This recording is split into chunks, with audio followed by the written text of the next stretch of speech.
You see that guy? That used to be me. I started my days with long, boring cardio. I eat a Tupperware 6 times. This song here is dedicated to all the new people who just came in the truth. You know, on your journey, you're going to go through a lot. People going to be telling you how you shouldn't keep the Sabbath and, you know, how the law is done away with. You know, my advice to you is just ignore it. Keep the Most High first and keep His law. That's what we doing over here. We resting. We're chilling on the Sabbath. That's what we doing. We chilling on the Sabbath. We're chilling on the Sabbath. I know y'all go to church on Sunday. They all confused. We're chilling on the Sabbath. We chilling on the Sabbath. The 7th day of the week. We're chilling on the Sabbath. Friday sundown to Saturday sundown. Say we're chilling on the Sabbath while everybody's out doing what they want to do. We're reading scripture and singing to the Most High, 'cause we know the law and we keep the Father's holy commandments. So let people say what they want to say. Let them mock you for keeping His day, yeah. We gon' be ready when Christ returns. They be having church on the wrong day, and they despise everything that we say, yeah. Even when we show them in the holy word. The 4th commandment says, remember the Sabbath and keep it holy, and we should always honor the Most High and do exactly what He says. And don't let the non-believers convince you that the law is done away with. And just rest and chill with the Most High, 'cause the Father knows who's here. So you tell them we're chilling on the Sabbath. Say we're chilling. We're chilling on the Sabbath. Don't call me, I won't even be answering my phone. We're chilling on the Sabbath. Say we're chilling on the Lord's day. We're chilling on the Sabbath. Then you back on, you tell them this right here. Now don't look for me on no Sunday at your church no more, 'cause now I keep the holy Saturday. See, I can show you in my Bible, Exodus chapter 20. Just scroll down and look at verse 8. Verse 8. The 4th commandment says, remember the Sabbath and keep it holy, and we should always honor the Most High. And do exactly what He says, and don't let the non-believers convince you that the law is done away with. You just rest and chill with the Most High, 'cause the Father knows who's here. So you tell them we're chilling on the Sabbath. Say we're chilling, y'all. We're chilling on the Sabbath. You can come through if you want to. We're chilling on the Sabbath and learn some scripture about our Heavenly Father. We're chilling on the Sabbath, 'cause the 4th commandment says, remember the Sabbath and keep it holy, and we should always honor the Most High and do exactly what He says. And don't let the non-believers convince you that the law is done away with. And just rest and chill with the Most High, 'cause the Father knows who's here.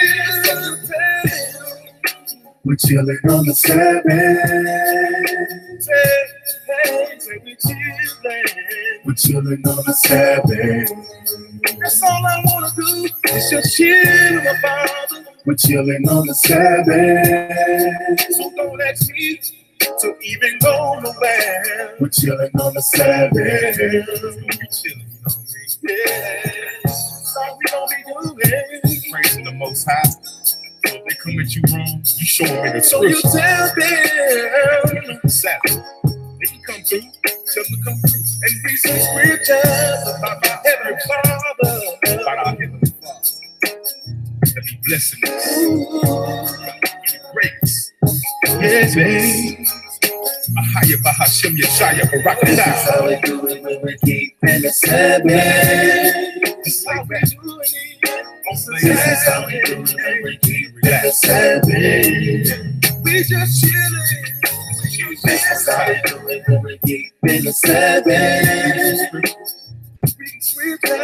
This is how we do it when we keep in the Sabbath. Suppose you some wine and chill some more.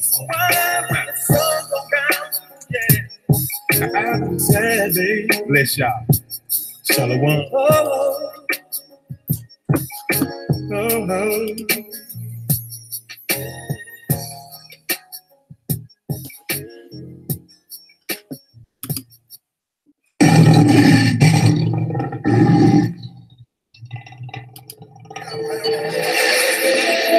Where is he? Concentrate the drum. Don't disturb the drum.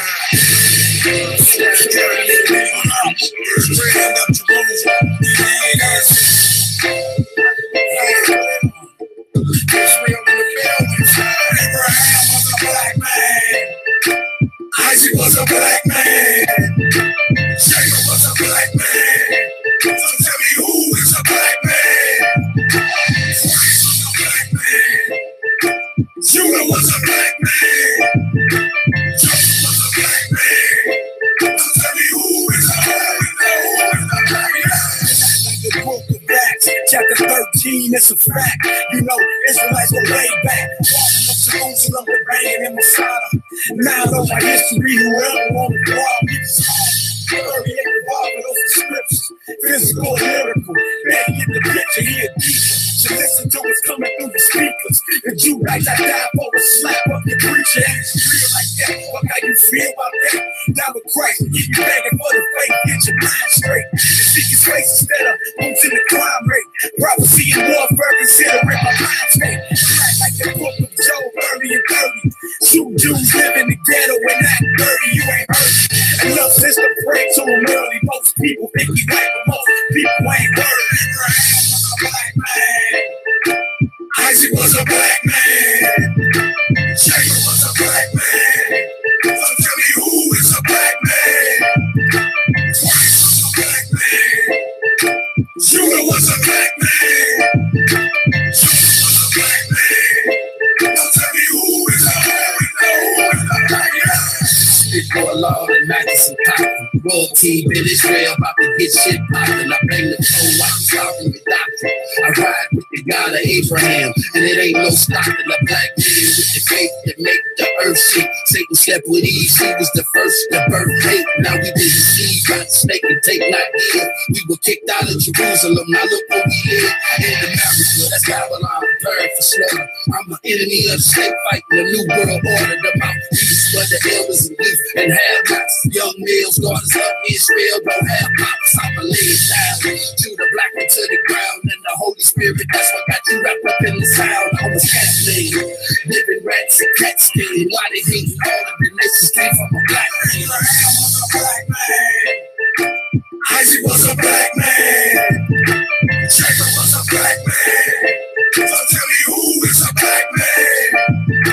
Christ was a black man. Judah was a black man. Joseph was a black man. So tell me who is a black man? You gon' get a burn back if you don't turn back and learn that the real Israelites black. Chapter 1, Song of Solomon say he a black man. Then tell me how they turn right then and right then. You should have knew they were saving the ones who say they Jews and do lie. The synagogue to save the ones who speak in front of the oven. I'm patiently waiting for since Joseph was mistaken for an Egyptian by all his brothers like me. And black had to be his color like no other. Even had to be his trying to wake up nigga. I spin the mic, it's worth the life. See the Israelites got that birthright. Isaac was a black man. Jacob was a black man. So tell me who is a black man? Christ was a black man. Judah was a black man.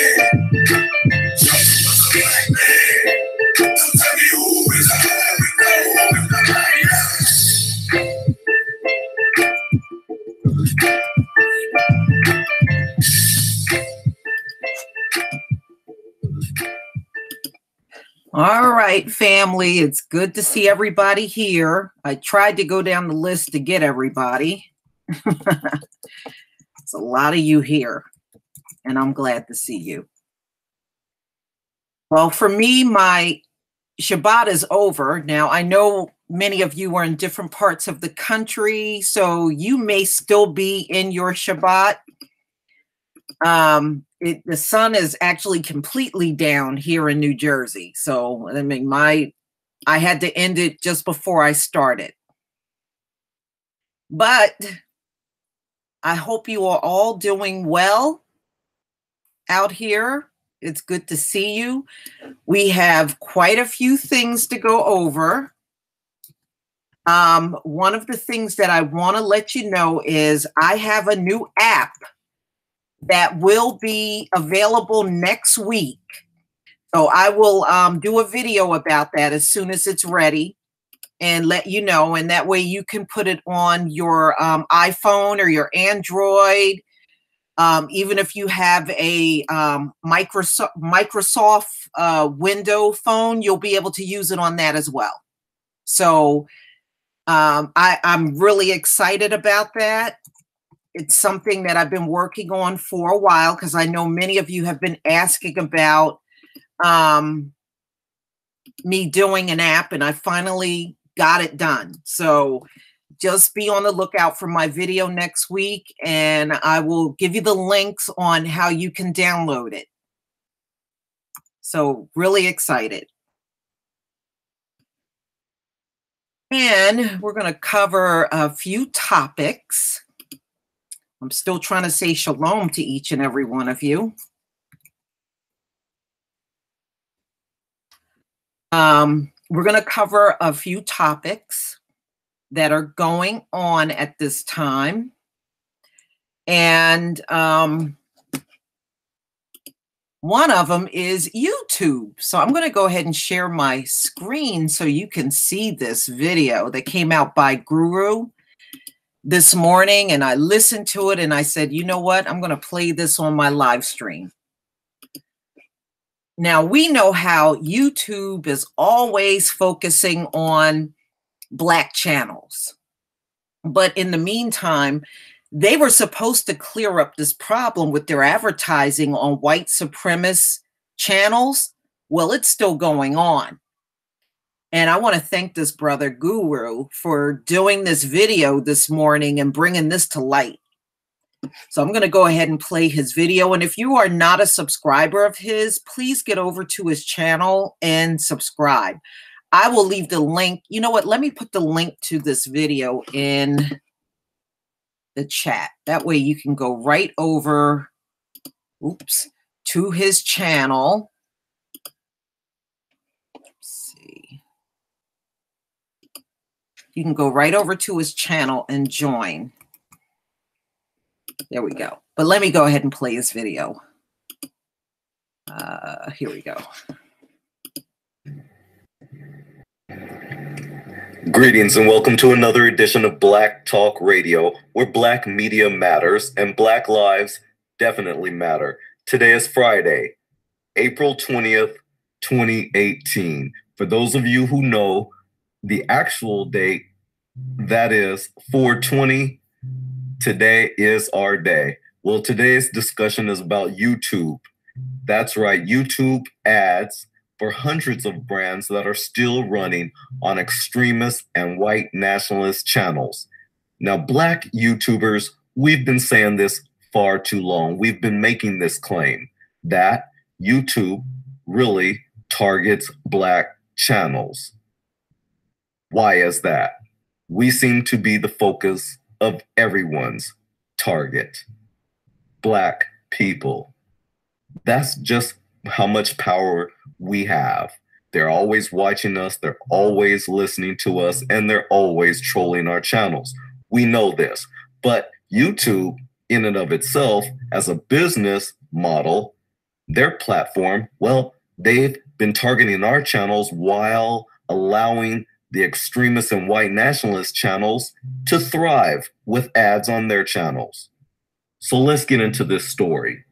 Well, ads from more than 300 companies and organizations have been running on YouTube channels that promote extreme content, including white nationalist and Nazi ideas, pedophilia, conspiracy theories, i.e. Alex Jones, and North Korean propaganda. The new revelations come from a CNN investigation, which found that companies such as Adidas, Mozilla, and Under Armour were affected. 5 United States government agencies also had their ads placed on extremist videos, as did religious organizations and some film studios. Many of the companies said they did not know their ads had been placed on the videos and were taking action to figure out why they were placed there.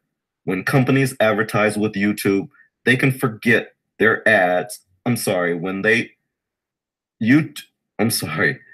They can target their ads based on user behavior and demographics. They can also block specific channels and choose a sensitive subject exclusion filter, according to CNN, which should prevent ads from appearing on certain channels. So, in other words, they have the ability to do this. But as I stated before, and I'll stick to this point, is that they are too busy targeting Black channels, especially Black channels who tell the truth.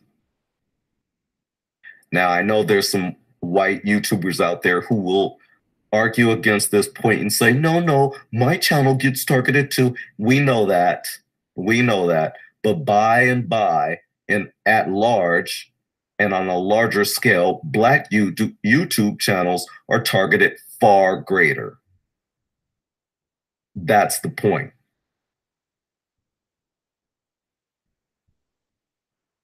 YouTube said it wants to work with advertisers to control inappropriate content, but it did not address how the latest issue occurred.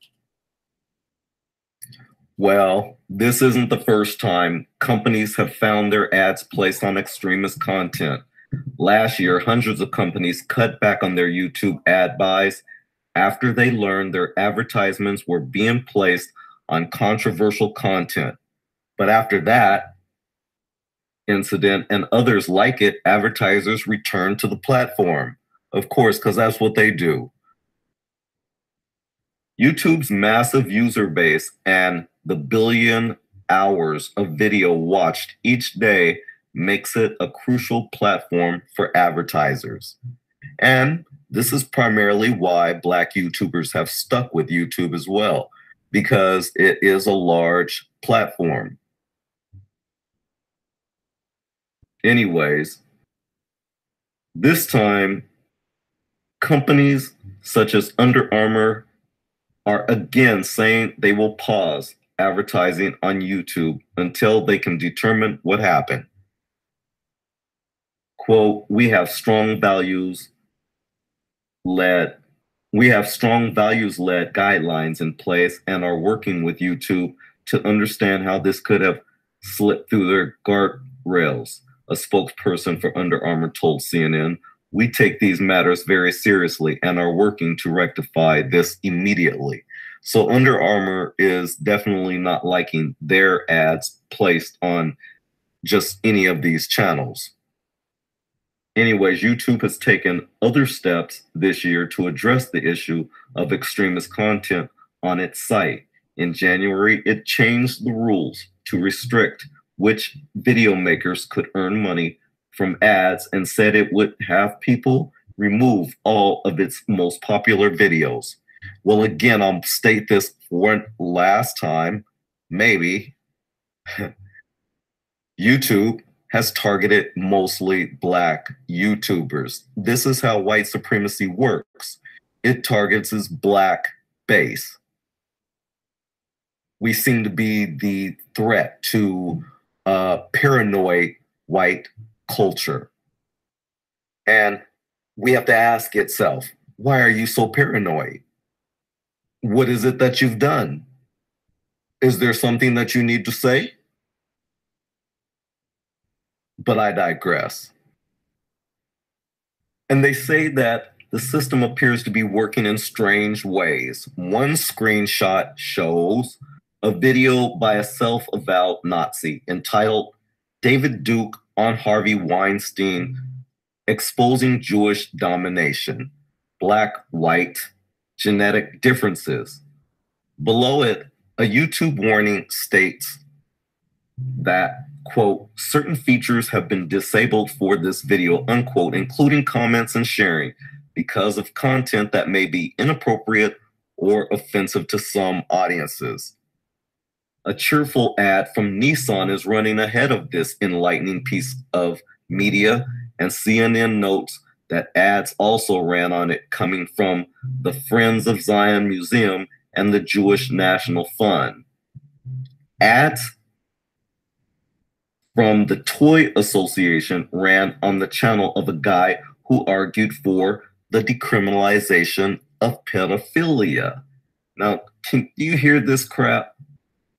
And see, again, it's because they're too busy targeting Black channels who are trying to disseminate the truth. But I digress.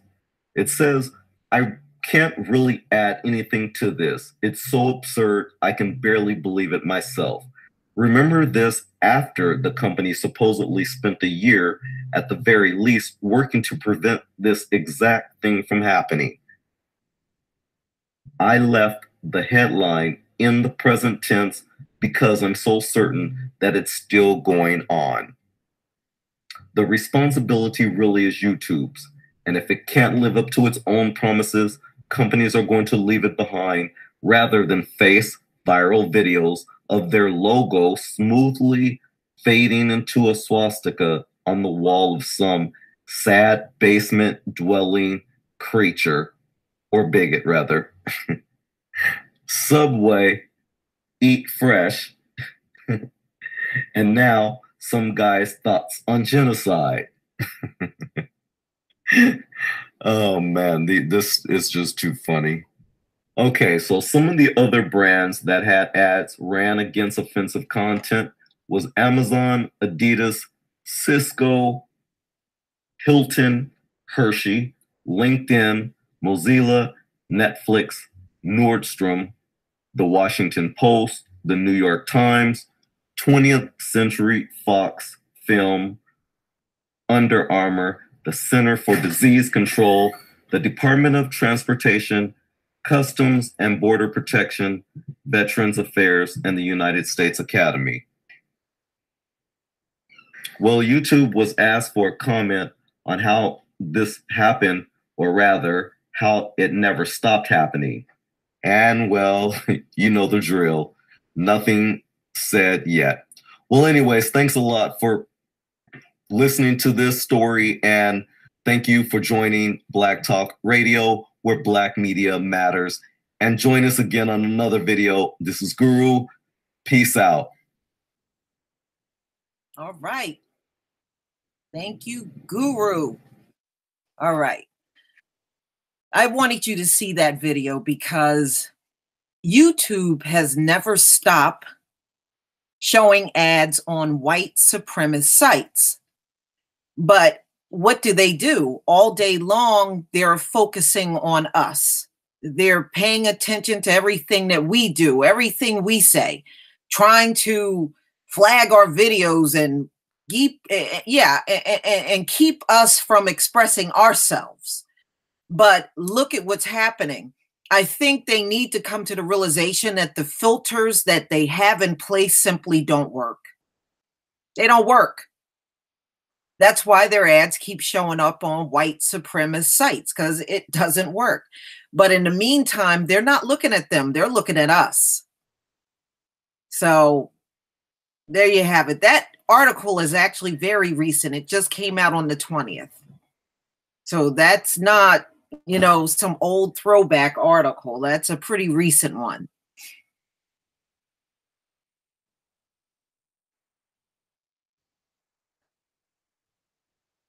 Yeah. They have free reign to do whatever they want, unfortunately.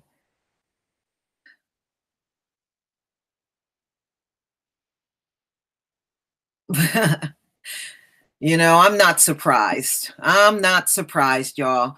Now, there were some updates about the Starbucks story.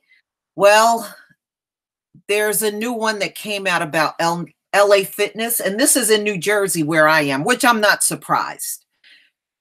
So it was a black guy that went in there, and they ended his membership and wouldn't tell him why. He was trying to find out over and over. They also had the police up there. You know, they have a deep obsession with, sure, I can mod you. Absolutely. They have a deep obsession with calling the police on Black folks. Anybody else want to be a moderator? Anyone else? Okay. And you know what I think the bottom line, y'all, is we're going to have to come to the realization that we're not going to be treated the same. Oh, okay. Hold on. I got a few more mods. All right. All right. Hold on. Hold on. It's just going by, going by pretty fast.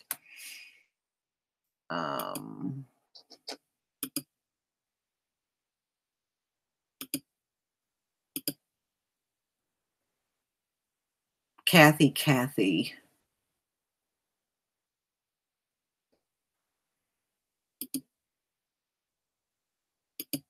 Oops, sorry about that.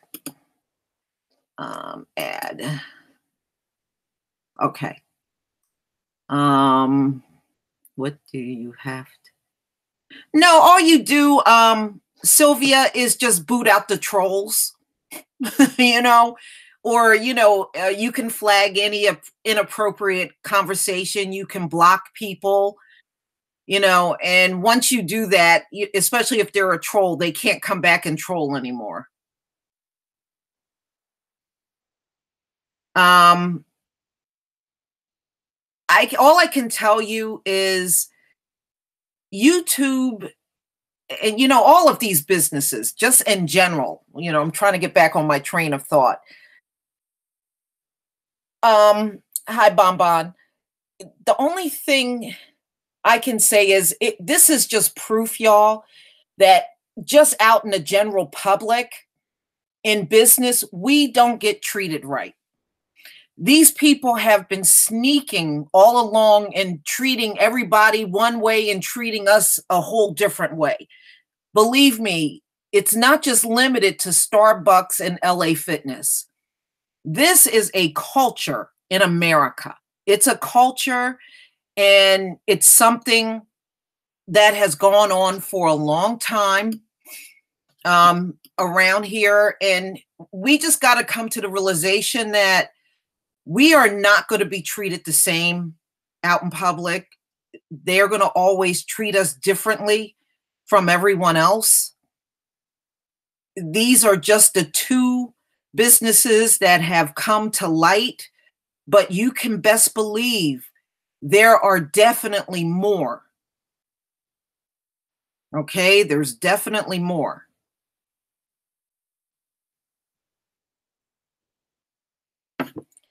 Well, it does happen everywhere. That's the thing, Mega Old School. It does happen everywhere.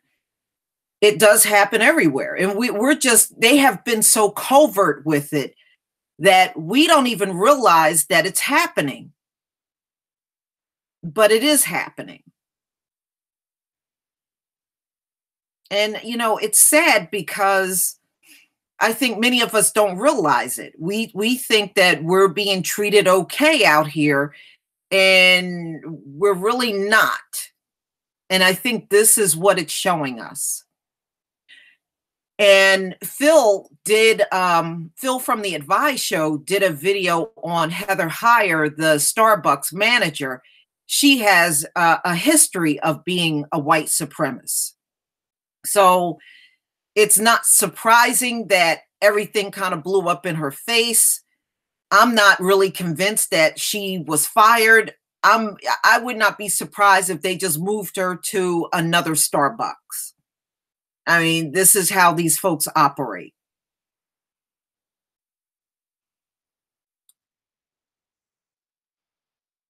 Hi, Brian. Yeah, we do need to wake up, y'all. We really do. I just wish that I wish we would be very selective and very picky about who we give our dollars to. You know, of course, we're going to have to go out here and buy things for ourselves. You know, it's kind of unavoidable in this society, but we have to be picky about who gets our dollars. And that's the thing. We're not being picky enough. Yeah, I have my doubts too, Mega Old School. I have my doubts. I would not be surprised if she's just in another location. And that's the kind of stuff they do.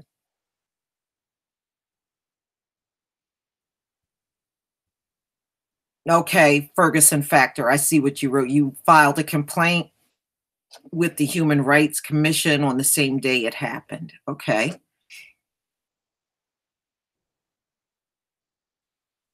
You know, I hate to see those kind of things happen. I really do.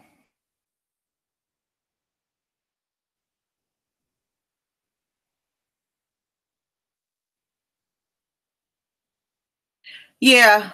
I mean, look, we're in the US. Practically all of these big businesses out here are like that. I mean, which ones aren't? You know, but one good thing is I noticed that everybody's been publishing lists on Black coffee houses. And, you know, in number 2, ladies and gentlemen, that's a good business idea. You know, in the Black community, a lot of people drink coffee in the Black community. And to be honest with you, the coffee business is probably one of the most least expensive ones that you can actually start and get up and running. You know, the only things you just got to keep the coffee and cream and stuff like that.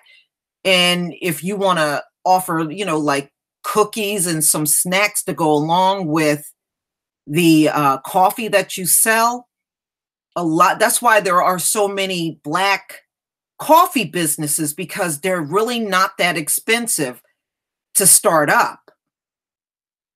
I mean, the main thing you got to buy is a lot of coffee so you have enough to give to the public, right? And tea, and many of them have hot chocolate, but that's why you see so many.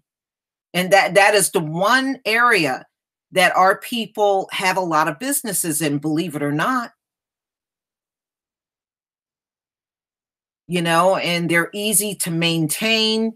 And a lot of times, you know, when you have a coffee house, you have a lot of the same customers every single day. Yeah, like Black coffee, exactly. So, you know, we are really moving into the area of entrepreneurship. And a lot of people want to get away from the boss and the supervisor, you know, after dealing with all the racism on jobs. Now they're looking more in direction of trying to establish a business on their own to try to get away from, you know, get away from all that crap.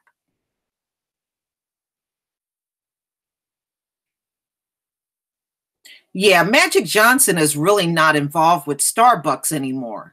He hasn't been for many years now. You know, I saw his name come up when the incident took place because somebody said, well, maybe they should talk to Magic Johnson. They're not going to talk to Magic Johnson because he hasn't been involved with Starbucks. It's probably been well over a decade. It's been a long time since he's been involved with Starbucks. Yeah, 15,000 to 25,000 to start a coffee house. That's why so many Black people are getting into the coffee house business. And it's really not a bad business to get into, you know, especially if you're in a busy area where there's a lot of high traffic going on, or you can get in the heart of the city where there's a lot of people on foot walking back and forth. you can do some damn good business having a coffee house. You know, I know Black women been looking at nail salons, but shoot, we can do really good in any area when you really think about it. Yeah, you know, exactly. You know, you can serve coffee and just some, you know, maybe pastries and just stick with that. You don't really have to serve any sandwiches or food if you don't want to, because really the main reason that people are in there is for the coffee. You know? Because we can't keep talking about we need our own businesses, and the opportunity to even start something like a coffee house is out there, and it's very inexpensive.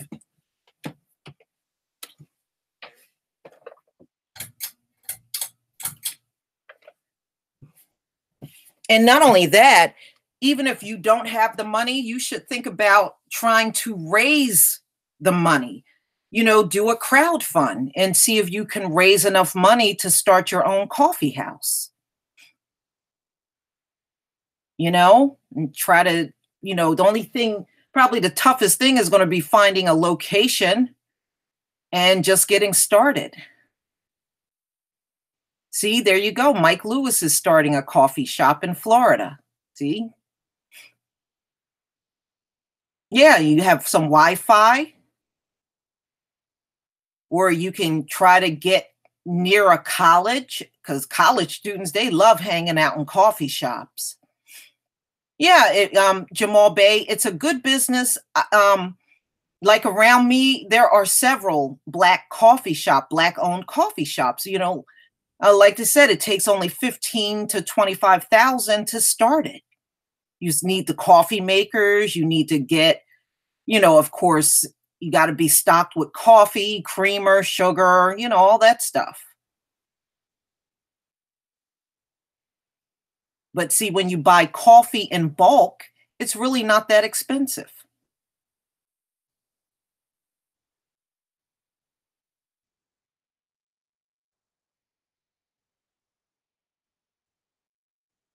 Yeah, I may plant my coffee. See, there you go.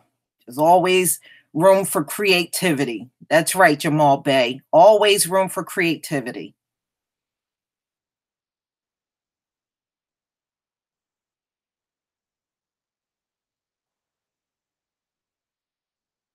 Yeah, yeah, you can purchase all of that. You you know, as soon as the word is out that you have a coffee shop, believe me, those people that sell that equipment, they'll be seeking you out. You get the word out that you're trying to open up a coffee business, you better believe they're going to be seeking you out. But yes, try to go in that direction of getting a business established. Now, there's another thing that I'm going to show you while I'm still sharing the screen. If you are not signed up for this, please get signed up. This is grants.gov. And you can go out here and search for all kinds of grants for businesses. And you can apply for these grants all through the government. There's no charge to sign up for this at all. Okay. So you want to make sure you're signed up with sam.gov. And once you're signed up with sam.gov, it's easy to register for everything else. So you want to go to grants.gov, see if you can get some grant money for your business. All right, so you just have to register right here. I'm already registered, by the way. So you want to register, and once you register yourself, you'll get a link in your email, and then you'll be able to go in and search through all of the grants that the government is offering right now. So you definitely want to get in on these kind of things. So grants.gov. So you want to get out there, and the beautiful part about grant money, y'all, you don't have to pay that back. You don't have to pay grant money back. So, you know, so if you got a business or a good business idea, and you want to see if you can get some money for that idea, go for it. And there's a lot of opportunities out there for grants.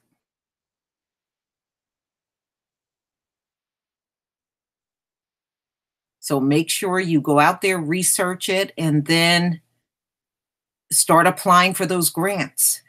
You know, it may take a while before they respond to you. Sometimes it may take a few weeks. It could take a few months. And I know some people that apply for grants and they had to damn near wait a year, but they got approved for the grant. No, with government grants, they don't really care about your credit. So, Brother Danubian, no, they don't care about credit. It's a little different. It's not like applying for a loan.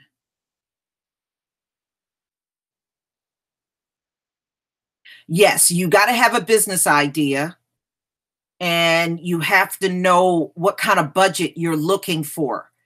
So those are the things you need. So if you know you're looking for $25,000, then that's the kind of grant that you're going to look for. You don't want to apply for a grant that's only asking for, that's only going to offer you $2,000. So if you know you need at least $25,000, then those are the grants that you want to go out there and search for, based on, you know, what kind of business. Yes, you're going to have some type of idea of what your business, because you're going to have to explain to them what business you have and what goals you have for that business. So yes, so you're going to have an explanation, but no, you do not need any kind of credit to apply for a grant. It's just like a government contract. If you were applying to get some a contract through the government, they don't care about your credit. They don't even ask about that. Right, Astarte Jones, a business model. Absolutely. Hi, True Royal. Yeah, they got agriculture grants out there. I was looking at a few of them.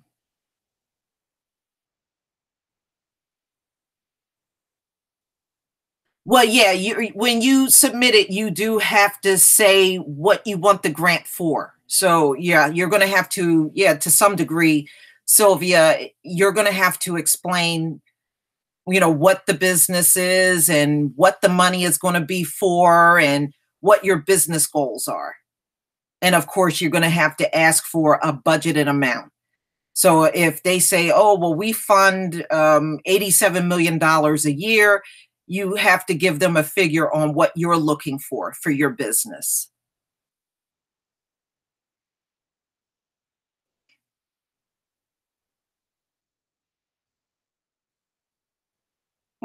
Grow and sell your produce. Yeah. I mean, believe it or not, there's a lot of agriculture type grants out there. Not unheard of.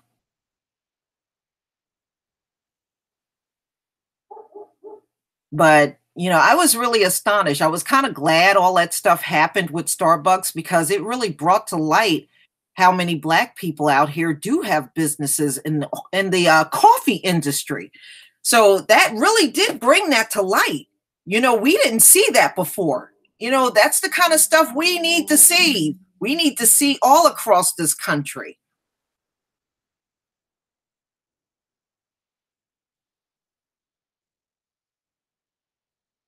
You know, especially if you have family and people that will help you run the business, you know, that's even better.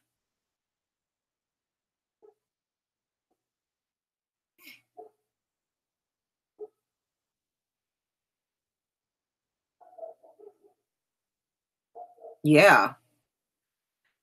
But, you know, so, you know, just get out there. Even if you don't have an idea right now, get out there and register anyway. Just do it anyway. Even if you don't have a plan or an idea, just get yourself registered. You never know what the future holds. You may get registered now, and 2-3 months down the line, you may have a great idea and you want to try to get a grant.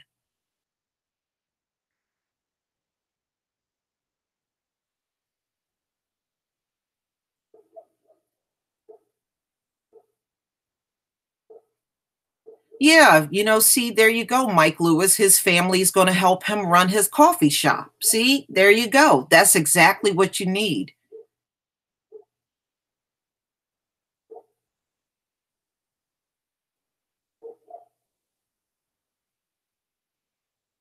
Okay, CK.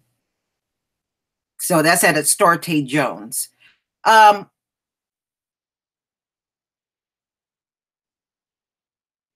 Okay. Yeah, Florida's a good place for you to start a coffee shop. There's a lot of people. I have a lot of relatives that drink coffee, and they're down in Florida.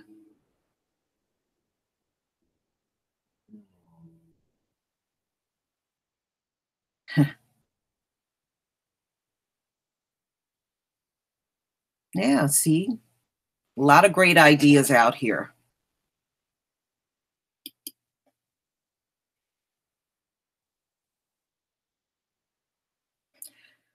Yeah, unfortunately, I had to kick some people off. And I think what really sucks is when you have to do it to your own. I had, unfortunately, 2 people that came to my channel to start a gender war, and I got rid of them. And then today, when I put my video out that many of you have seen, I had a person come and accuse me of hating Africans. The video that I did on our history in Benin. Somebody came and told me I hated Africans. Mind you, I have done videos on South Africa, being very much pro South Africa.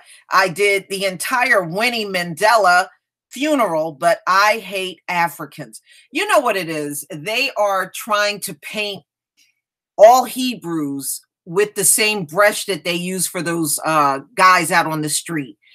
And they don't realize we don't all associate ourselves with those Israelites out on the street. I don't know anybody that follows them.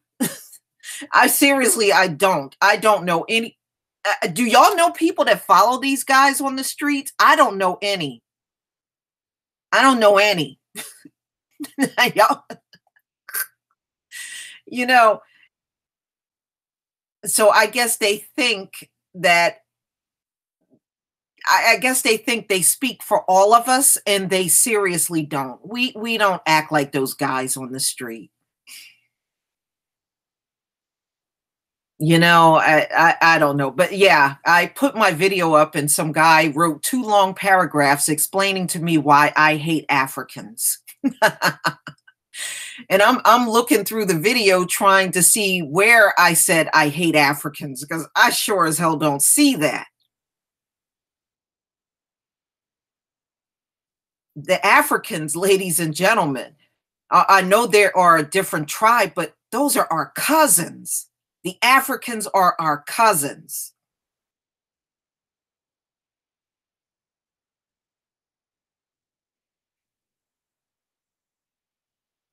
Yeah, I know. Well, black women are so horrible. Yeah, I know. I don't even listen to those guys. I don't listen to any of them. Hi, Black Beauty 85. I don't listen to any of them. Yeah, the Hamites are actually our cousins. They are. I know we may be different in some ways, but they're still our cousins. That's why I have to laugh when white people sit around talking about they're the Egyptians. Those Hamites, although we had differences and we fought and they were slave masters in many cases, they were our cousins. Those Egyptians are the cousins of the Hebrews. So how the hell did they get to be Egyptians with their peeled skin?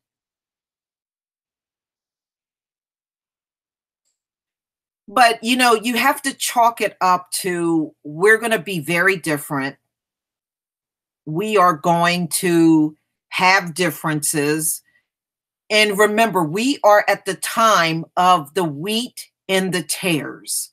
And a lot of these people are definitely tares. They're not the wheat at all. And that's how you have to chalk it up. You know, you're going to be splitting away from people that even look like us.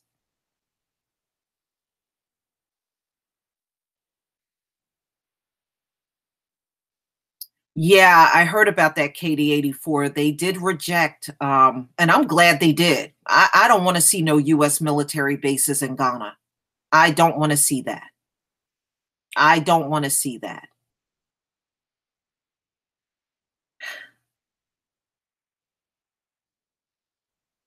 Did everybody get an opportunity to see my video on the history, our history in Benin? Did everybody get a chance to see that? I know some of you have. Just let me know yes or no if you had an opportunity to see it. Okay. Thank you. Not yet, not yet.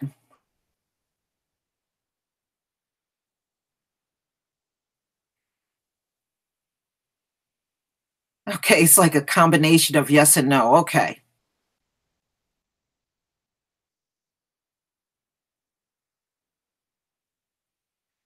All right.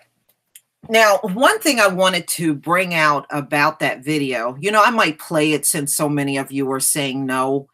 What I want you to know, and some of you may have already noticed this, when you do a DNA test to find out about your background, many of us here, especially, you know, labeled as African Americans in the US, you're going to notice something really astonishing. Number one, you come out of West Africa. Number two, you're going to notice a high number of you getting DNA tests that come back and say you are from Benin. There's a reason for that. You are from Nigeria. You are from Cameroon. Those are all those areas are around each other. All of those areas are around each other. There's a reason for that. The kingdom of Judah was around that same area, okay? And many of our people at that time, when they were merchants in, right, Togo, right next to Benin, and you're going to notice a pattern when you get your DNA test back, a big bulk of us are from Benin, Togo. And that is because that was the area that many of our people were in, West Africa, and they were there for generations. It's not like they were there and then we got kidnapped and brought over to America. We were there for several generations before we even went into slavery. Okay? So that's why your DNA is coming back, and the big bulk of those people, right? Goree Island is another one. But that one was not as big as the one in Benin. But yes, Goree Island is definitely another one of those places where slaves were shipped off. Absolutely. Dragged onto ships. Cameroon. Now, a lot of people that were in Nigeria also went through the Benin slave port. And Cameroon also, right. A lot of people in Cameroon went through that same slave port. That was the largest one in all of West Africa. And that's why the biggest bulk of us, when we do our DNA test, it will show up as Benin, Togo. That's where most of us are from. A big bulk of us are from there. That's where our ancestry begins in Africa. Yeah, we were there 1,000 years. Exactly. That's why they can pinpoint that DNA a little easier than some of the others.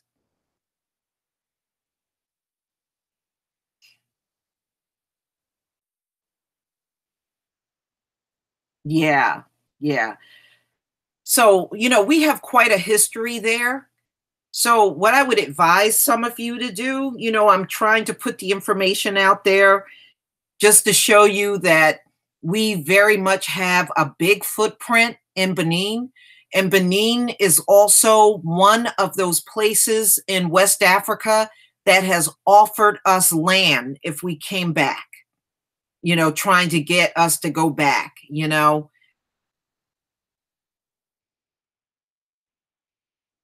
Yeah. Right. Nigerian. Lovely melanated, lovely melanated. The people that were in the southern part of Nigeria also went through the slave port in Benin. They also went through there. So, you know, that's why you got a mixture of Nigerians, Benin, Cameroon, Togo. We were all in those areas, living and thriving. Believe it or not, we were thriving. And one of the biggest things they won't tell you here in America is our people that came over into slavery were the richest people in West Africa.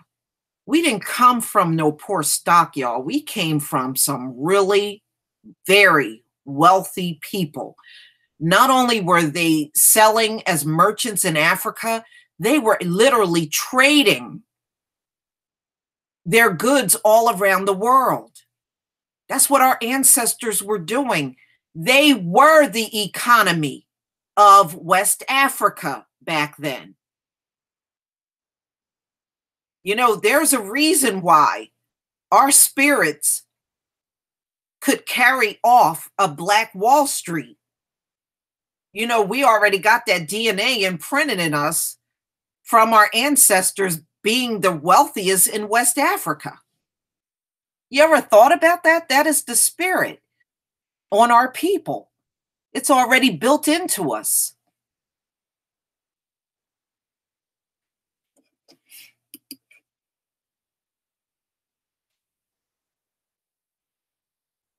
You know, it's a reason why we always succeed at everything that we do. Mitochondrial DNA, that's Black. That's Black DNA.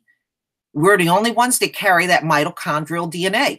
And Black women are special because Black women are the only ones that carry the gene of every single race on this planet in our DNA. No other woman possess that. The other women on this earth that are non-Black, they can only reproduce themselves. They can't reproduce nothing else.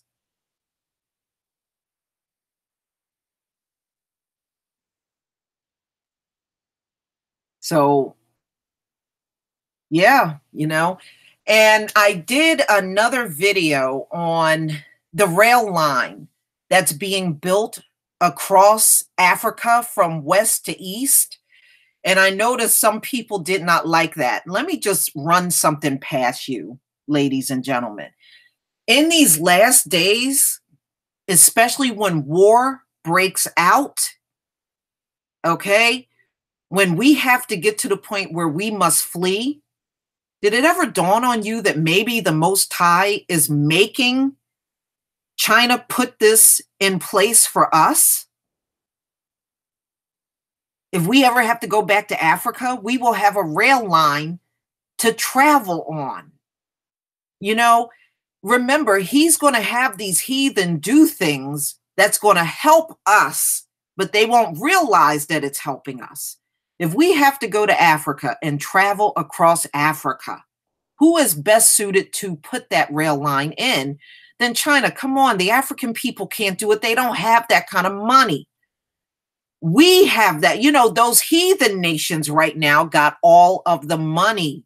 So hell yeah, let them put it in, let them pay for it. And then at the end of the day, let us benefit from it. Okay, so don't always look at what they're putting together as a bad thing. It is not a bad thing if in the future we're going to benefit from it. You know what that means? That means anyone that goes to Africa and's got to travel across Africa, they're going to be using that rail line. And if we have to leave America and get back to the land that we came from, that is going to be the way that we do it. So hell yeah, let China put the money up, build it up, and do whatever they got to do. That's the way I see it.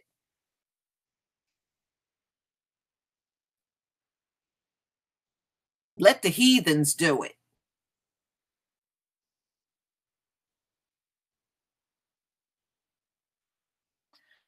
All right, I'm going to go ahead and play that video, and then we'll talk a little more. Hold on here, see if I can find it. Yeah. All right, here we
Okay.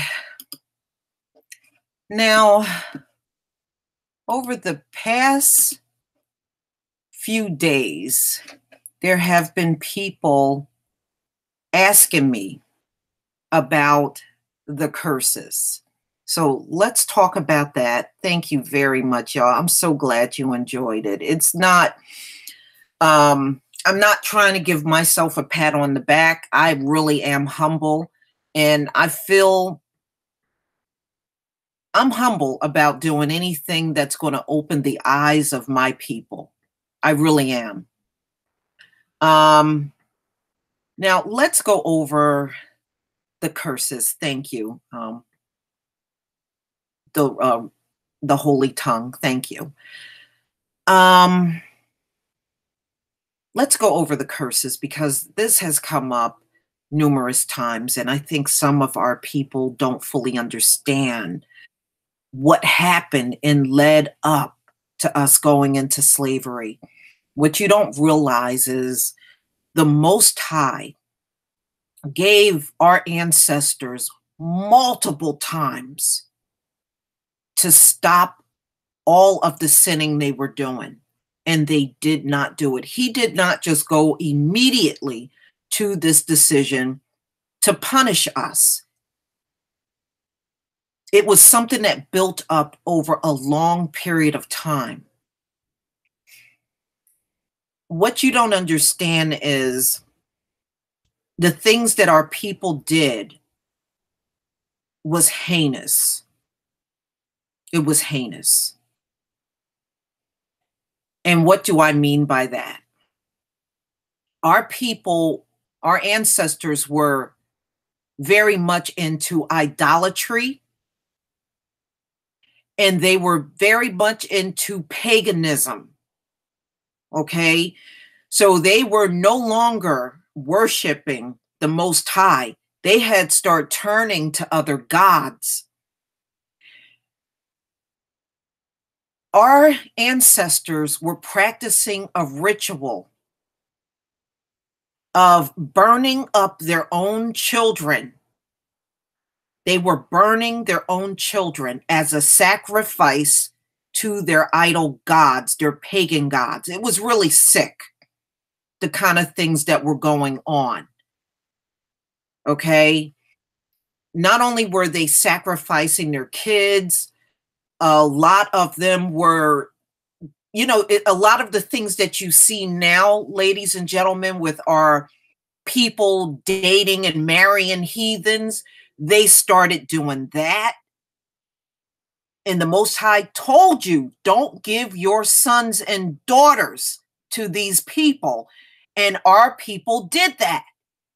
So they were no longer following the laws, statutes, and commandments anymore. Yes, honey, they were burning their own children and sacrificing their children to pagan gods.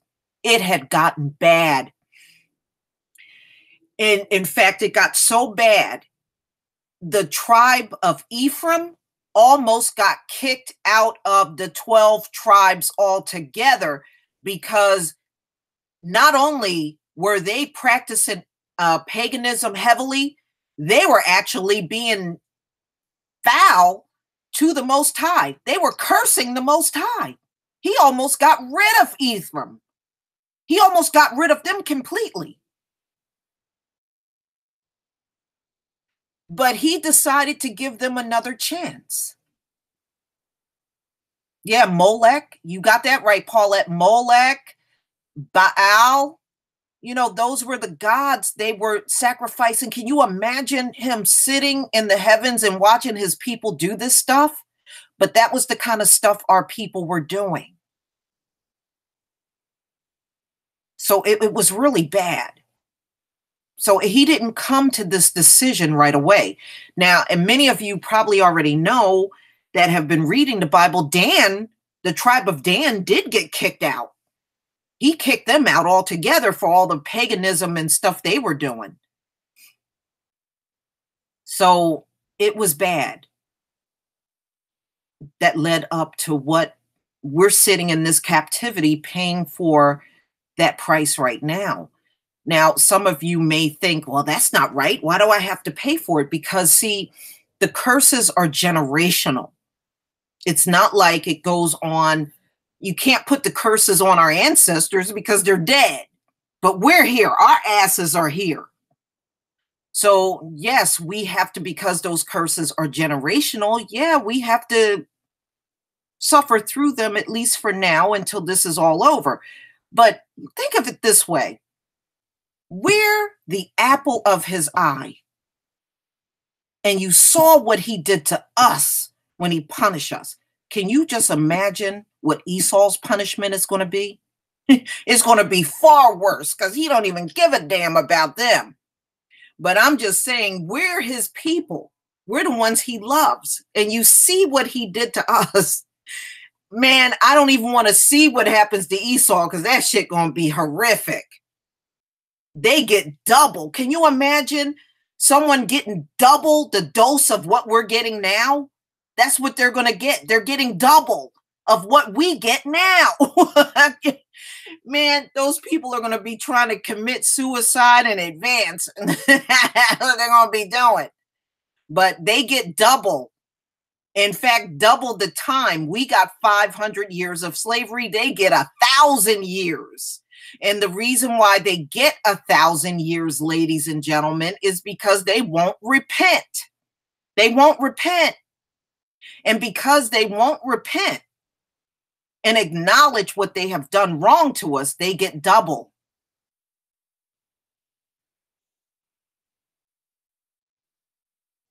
That's right. You got it right, Yolanda. Prepare slaughter for his children, for the iniquities of their fathers.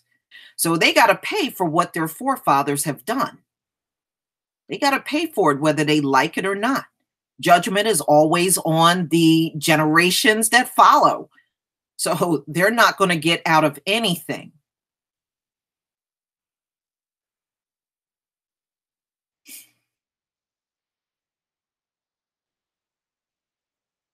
You know, that's how punishment is done. It's done. We're punished as a group, y'all.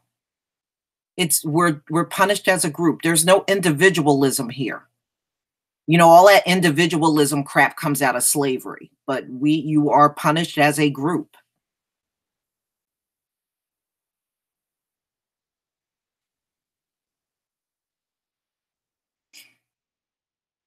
Well, the Most High will decide. You know, this is why I'm telling you, Kathy, we are in the times of the wheat and the tares. We are in that time right now. You know, I was listening to a couple of videos of people that don't believe any of this. But let me just tell you one thing, ladies and gentlemen, especially if you folks that don't believe. Our history is tied to Africa. There's no way around that. You know, even if you believe our people were already in this land, we're also still tied to Africa too. So when you say, I don't think I was a Hebrew and I don't believe in that stuff, you don't realize you're also dismissing a lot of your very same history. The history of the Hebrews is all over Africa. Do you know that? We got our footprint everywhere in Africa. We're on the Egyptian wall, okay? You can do a tour through the Egyptian wall, and the Hebrews are on the Egyptian walls. And our footprint is all over West Africa. All over West Africa. Now, remember, when we were found in Africa, we were the richest people there. So we had a lot of gold, a lot of jewels. We had a lot of bling. You know, even our pets were blinging back then. We had pets that were wearing solid gold collars, y'all. I mean, we were blinging even then. Do you realize a lot of the stuff that we had was placed in museums in Africa? You know, I had a friend that lived in Africa, and they said, you know, the Hebrew swords that the Hebrew men used to walk around with, they're in museums in Africa. There's no way, listen to me now, there is no way we can get away from being connected to Africa, y'all. So all I'm saying to you is, if you denounce, I'm not a Hebrew, I don't believe in that stuff, I'm not a Hebrew, then you're cutting out a huge part of your history when you do that. That's all I'm saying to you. Whether you consider what I'm saying or not, that's up to you. But I'm going to put that out there for you naysayers. You know, you are cutting part of your history. What I showed you in that video is very much a Hebrew history. Okay? Those people were Judah. That all those people that went through that port were Judah. All of them were Judah. And that should be really important, because Judah was the head tribe. We were the head tribe. And we were the ones, our ancestors were the ones that got dragged onto the slave ship. Can you imagine being some of the most wealthy people in West Africa, and then somebody grabs you and drag you into slavery? That had to be a devastating thing for them. Devastating. You know, I could almost feel their pain even to this day. That had to be devastating. And don't think that everybody on those slave ships were not trying to do the right thing. Many of those people were following the laws, statutes, and commandments. But when the punishment came down from the Most High, we were punished as a group. So even those people got dragged off too. It may not seem fair, but that's how judgment was given. So everybody on those ships were not bad people that sinned. Some of those people did try to do the right thing, despite the fact that there was a large amount of Hebrews around that were all into idolatry. So that's what we must understand. So before you dismiss that kind of stuff, just know that you're dismissing your history as well. Whether you believe or not, I'm not going to pressure anybody into believing. You know, somebody had sent me a video that Cynthia G did, and she apparently got a letter from someone that was a Hebrew Israelite, and he was trying to explain it to her. And she made it clear she didn't want to know anything about it. She didn't believe in it. And she quoted some things that weren't accurate. But you know what? Again, we are in the day and age of the wheat and the tare. I'm not mad at her. I'm not mad at her, because she's one of many out here that feel that way. Don't always get offended when you hear someone downing Hebrews, because those things are going to happen in the last days. You know, you make just like she made the decision whether to believe or not, and she chose not to believe. You have the choice of whether you want to continue to listen to her now that you know that information. You have choices too. But no, I'm not mad at her, because we're going to see these things happen. We are at the time of separation. The Most High is going to separate his people from the non-believing people, and these things are going to happen. You're going to have family members that are going to talk like that. You're going to have close friends that are going to talk like her. So these things are going to happen. Don't let it upset you. Don't browbeat a person that don't want to know. If they make it clear that they don't want to know, just move on. It's not the end of the world. We got bigger fish to fry. If she wants to not believe, then that's her right to do so. You know, because I saw some people were getting upset in her comment section. Now, I didn't jump in there and say anything. I was just watching the video. But don't get all upset about that. You know, don't get upset. We're in the last days. Those things are going to happen. It's going to happen. So you just like she has choices, you have choices. But don't waste your time with anger, and don't try to browbeat a person to believe something if they choose not to believe it. If they don't want to believe it, then that's the way it is. Move on. Coming to the Most High is a choice. It's a choice. It's not something that you can force on a person. Right. That's right, KD. You can't save them all. KD84, you hit it right on the head. You cannot save everybody, y'all. You can't. So don't let it get you upset whether they believe or not. And don't waste your time talking about what's going to happen to them, because I saw some people say, oh, well, you're a 10, you're going straight to hell. Don't worry about that. Don't worry about where Cynthia G is going. Worry about your destiny and where you're going and what you want to do in these last days. Okay? We're not into religion, Astarte Jones. We're not into religion. We are really the people that is written into the book. It's not a religion. It's who we are. But if you don't believe that's who you are, that's fine. If you think that that's not you that's being spoke about in the Bible, then that is fine. Nobody's going to force you to believe that.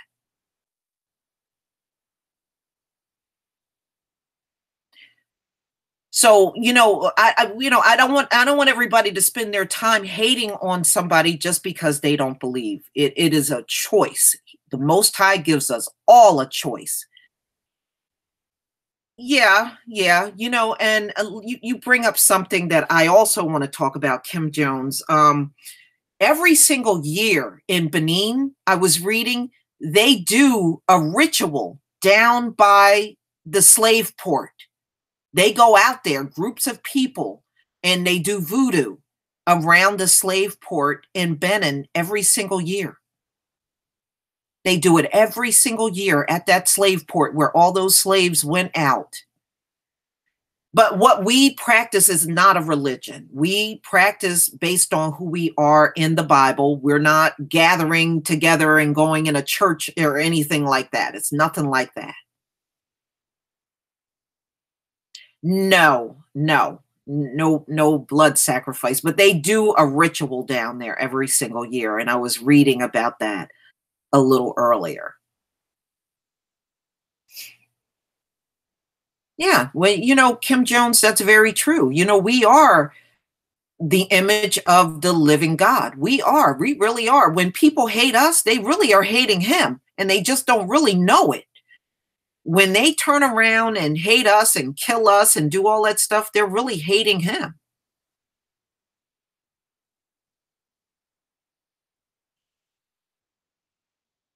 Right. You know, we're not going to agree with everything, you know, but don't get upset. The Most High don't want us getting upset if people choose not to believe. You know, you just got to learn how to just move on, because you're not going to convince anybody when they already let you know they don't want any part of something. Then just let it be. I don't have anything good or bad to say about her. She has the right to make that decision. You know, if you feel offended by it, then the best thing to do is move on. Because I did notice quite a few people in the comment section were offended. But don't sit around and be offended. Just leave it alone. You know, we all have choices. But here's another thing that I'm going to give you the link to, and this is the rise and fall of an African merchant class. I want you all, if you have a moment, to read this so you have some idea of what our ancestors did in West Africa. They really had an amazing life in West Africa. And the communities they lived in were very much like suburbs. You know, unfortunately, we live in a land of a lot of illusions and deceptions, and they want Black people, they want us to believe we just come from a line of slaves. We were just garbage people in Africa, and they took us and brought us over here. It is the furthest thing from the truth. Okay? Our ancestors were considered the educated Africans. And not only were they the educated Africans, they were also the rich Africans. Okay. There's no way you achieve being the richest people in West Africa and your ass was dumb. Okay. It just simply ain't true. But it also leads me to this next point. It shows you how blessed the Most High was to them, all the blessings they had being under the Most High that allowed them to be the richest people in West Africa. He allowed it. You know, he allowed it. He allowed them to be the wealthiest in West Africa. And up until the point where they just completely blew it and got thrown into slavery. But it got really bad. Our people were no longer doing the Shabbat. They were no longer doing the Hebrew holidays. They had gotten away from everything that he wanted them to do. So it was a pretty ugly thing. I wish I didn't have to tell a story of my ancestors burning their own children. I wish I didn't have to tell that story, but it's the truth. It's really the truth. You know, and couple that with Hamites, our cousins, the Hamites that were jealous of our ancestors, and that led to wars and a lot of raping and pillaging and everything that was going on over in West Africa. So it's a long history, but it's an amazing history if you really want to know the truth. Yes, they did, Kathy. The Hamites work with the whites against us. Yes, they did. And a lot of the Hamites was really a lot of jealousy. That's what a lot of their warring with us was, because our people were living so much better than them in Africa, and they didn't feel that was right. And when you read the information, you'll see it too. Hi, your radical home sister too, Queen. Good to see you here. When you read the history, when they're talking about the educated Africans, they're talking about our people. When they talk about the uneducated Africans, they were talking about the Hamites. And, you know, in those times, that's how it was described.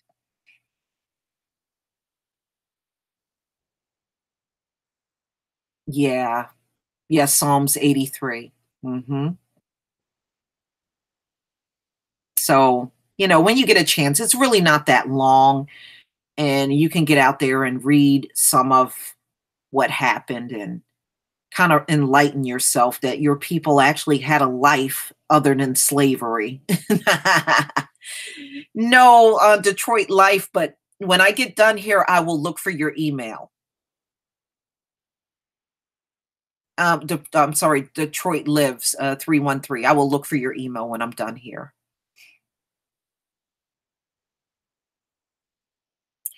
Well, Kim Jones, if King Saul would have just done what he was supposed to do, we would not be looking at the seed of Cain today. But, you know, he didn't do what he was told, so we're now looking at them. And look at what they have done. Well, Kathy, we are imitated by all on the planet. I mean, look at the Asians that do breakdancing and rapping. I mean, we have influenced the entire world. They all follow in our tracks. You know, and again, it goes back to Judah being the head tribe. Now, we may not be on top as, you know, the people running America, but we certainly set all the trends, and people certainly follow what we do. And if we come out with some slang, don't they all jump on the bandwagon and start saying it? So there you go.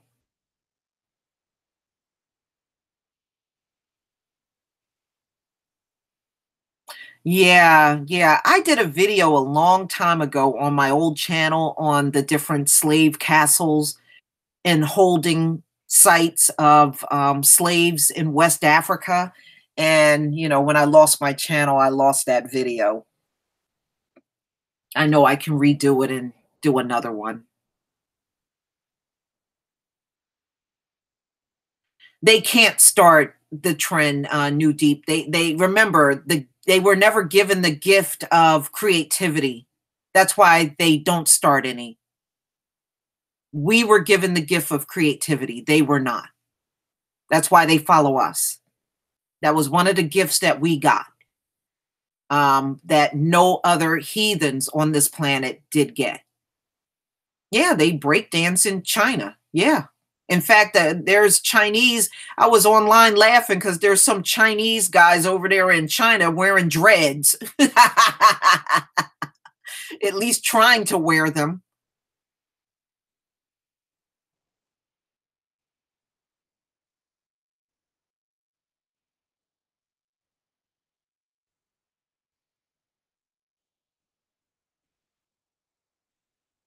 Yeah, well, you know, the tribes were always living close to each other in West Africa, mega old school. We all lived around each other, you know, and we didn't separate until the time of the transatlantic slave trade. But prior to that, all the tribes lived around each other. We were neighbors to each other.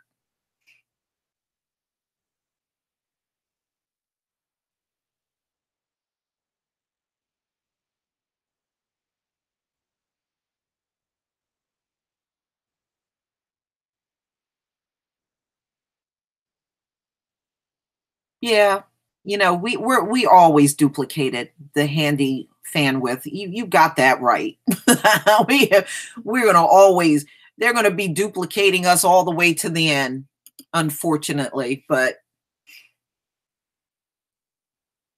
the worst part is they won't even acknowledge it. You know, they'll duplicate us and then try to walk around and pretend like they came up with everything. But we're used to that.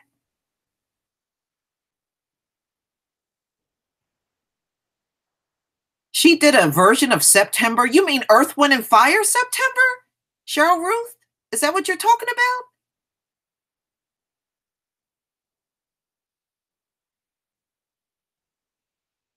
You mean Taylor Swift with her flat ass voice did September? Are you kidding me? Ew. Ew. Oh no, she need to leave that the hell alone. That's way out of her league.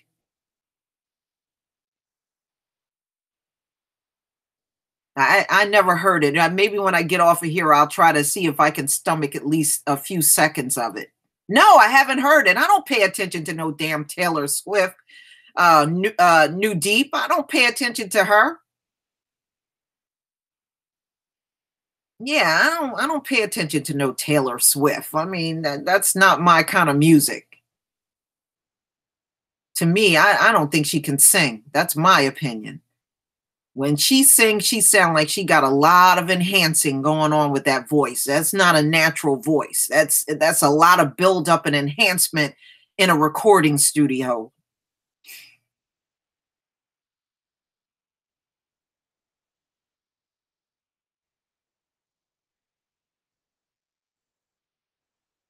Oh, okay. Jamal Bey, you sent it. I sent it. I seen it on Tareen Rain's channel and it was horrible. Okay. Yeah, no, I seriously, I haven't heard it. And I can't picture her singing September. Are you kidding me? From Earth, Wind, and Fire, September? Man, get out of here. She ain't gonna hardly sing that song better than them.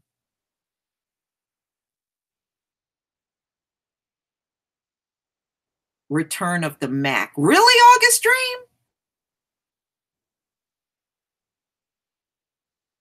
Her version, Lord Maul, you are crazy. Her version of September probably sound like January. Woo, you're probably right.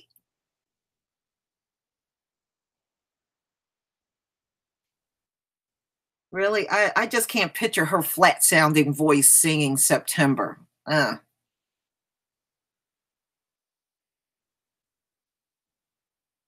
She need to leave well enough alone.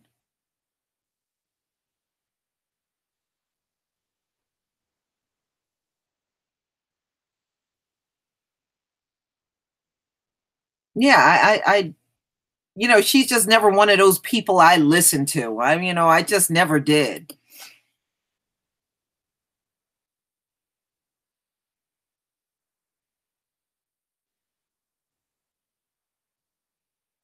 It was awful. Oh, you heard it too.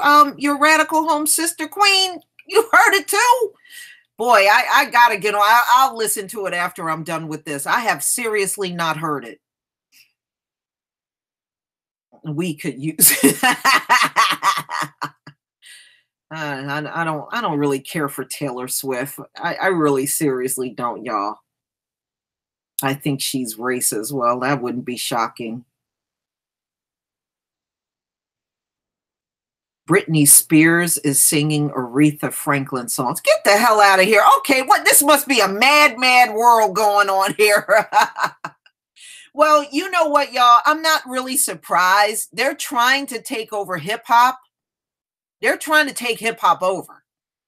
That's why you're seeing a lot of this stuff happen. They're trying to take it over.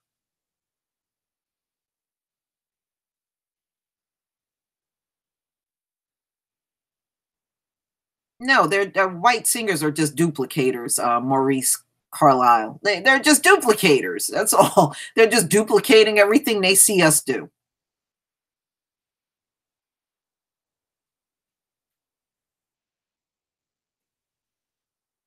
I don't buy any of their stuff. I think the only white person that I bought was Tina Marie. I haven't bought any, but that was the only one. I don't think I bought any more. Did I buy any more white? No.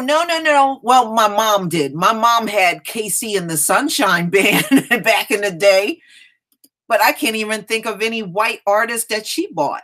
That was really the only one I remember back in the day. She had Casey and the Sunshine Band from back in the day. And I had Tina Marie, but I think that was it. Seriously, I think that's it. I don't think I bought any more white artists after that.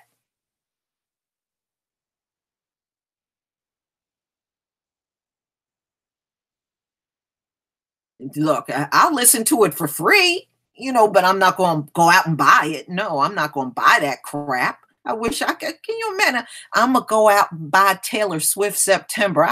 Somebody come and shoot me. I'm buying that shit.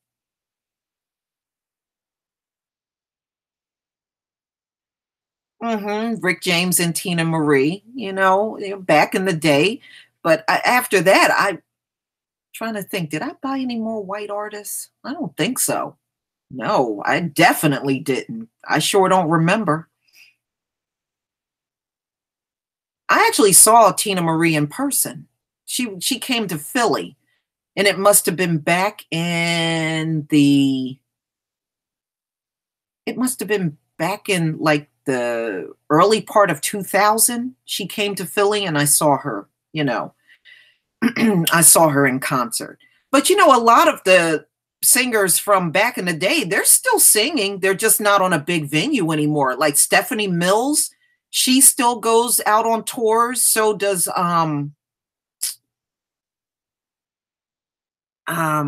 what's that woman? I'm trying to think of some of them. Shaka Khan still goes out on the circuit and sing. They all still out there, believe it or not. They don't have hit records. So you don't really see them like in big venues, not unless it's some kind of award show. But those women are still touring out here. Yeah, Lisa Fisher. Yeah, see, a lot of these women are still out there. Stephanie Mills is 60 years old and she's still touring. So you can still catch them, but they're in a smaller venue. Yes, Anita Baker's another one that's still out there singing too. We just don't hear them, selling out big arenas anymore, but they're still out there singing. Absolutely. Patti LaBelle is actually in her 80s now, and she looks phenomenal for a woman in her 80s.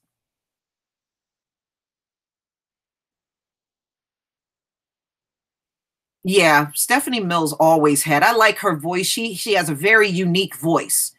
And that's what I like about her. And her voice, she got a sound that nobody else had. It's not like you'll listen to Stephanie Mills and say, well, she sounds like somebody else. She didn't. She really had a unique voice of her own. That's one thing I did like about Stephanie Mills. She did not sound like other artists. She had her own sound.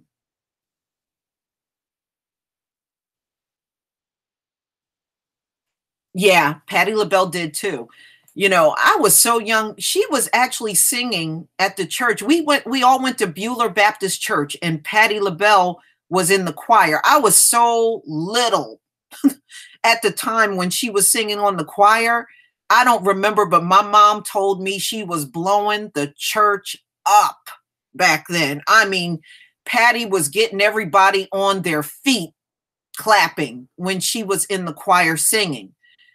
So, so no one was shocked when she made it mainstream, because she was kicking behind up in the church.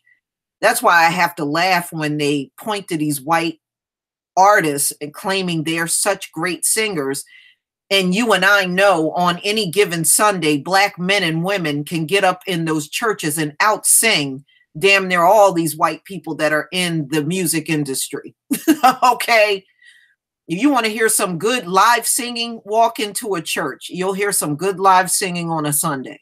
That's one thing they do have.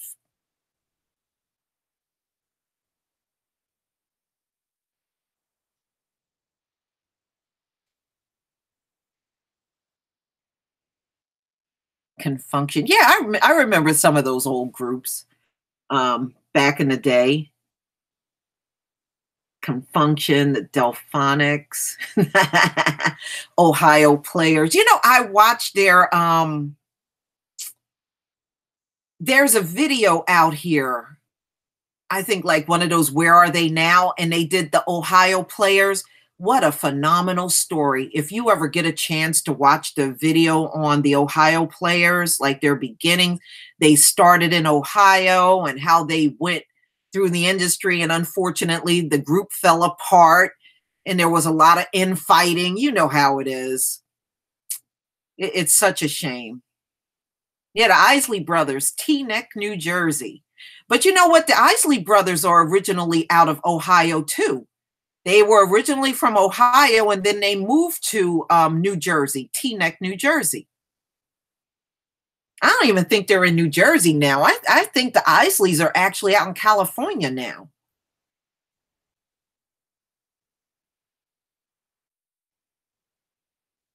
The OJs. Yeah, it's such a shame. His two sons died. Remember Levert? And both of the brothers died. I'm like, damn. I think only one guy is left. He's Levert all by himself. The Ohio Players. Yeah. You know what was really the one thing you remember about the Ohio Players was their album covers. Remember, they always had the naked women on there. That's the one thing I remember. They had the naked women on them covers. But hey, at least they had naked black women. They didn't get no pale, washed out looking blonde haired woman and throw her on there. They at least stuck with the black women. You know, I met George Clinton. I met George Clinton when I was going to college. I went to Scotch Plains because they were from Plainsfield, New Jersey. And I went and stayed with a friend, and she lived in Scotch Plains. Scotch Plains and Plainfield are side by side. You can actually walk across the street and be in Plainsfield and walk on the other side of the street and be in Scotch Plains. That's how close they were. So we were walking down the street because she was showing me around her neighborhood in Scotch Plains. And we saw these three guys walking with these real baggy jeans on back then. And it was actually George Clinton.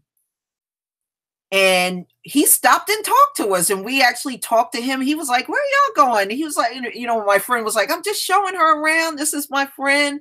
She's from South Jersey. I'm just showing her around Scotch Plains." And they stood and talked to us for a while. Really nice. And then we just kept right on walking. We told him we loved their music and everything. And he was like, "Oh, thank you.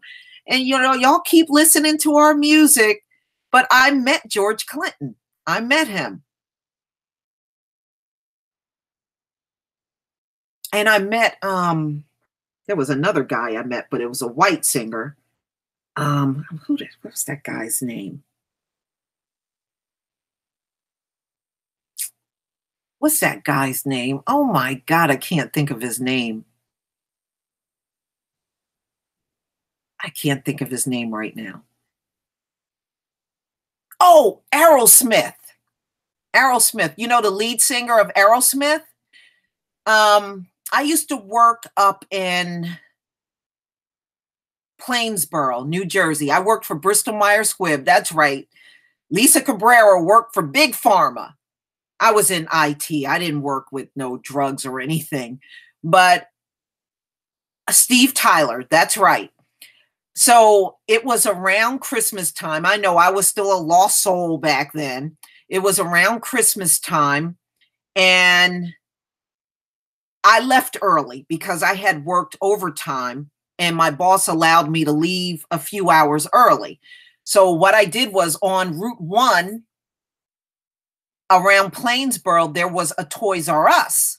So I said, you know what, since it's so early, it must have been really around 2:00 in the afternoon when I got out. So I was like, since it's so early, I'm going to stop in there and go shopping for my son in Toys R Us. So he wanted a couple of video games. So I went back to where the video games were, and I'm looking at the glass case, trying to find the games that he wanted. And then I heard this voice next to me say, "You know which one of those games are any good?" And I turned and looked over. It was Steve Tyler. It was Steve Tyler from Aerosmith. And I'm looking and I was like, I didn't know who he was right away.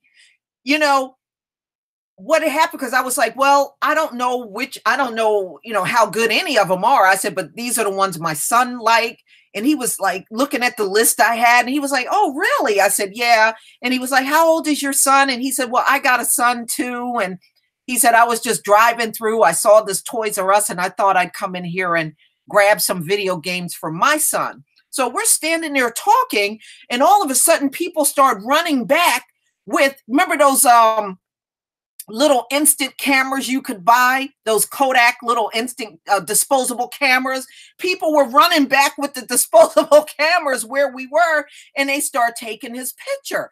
And I was like, well, who the hell is this guy? And they were like, hi, Steve Tyler. Hi, Steve Tyler. And I tell you what, he was really nice. He spoke to everybody.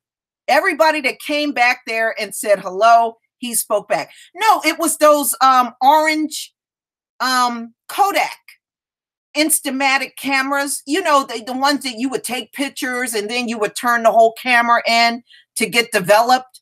It was one of those, and they had them up front, so everybody was grabbing one and running back to take pictures of Steve Tyler. So that's where I met him. So that was brief. Yeah, I ain't seen him recently. That was a long time ago when I ran into him. And he was, even back then, he was kind of old to be having young children, but he had young children. So go figure.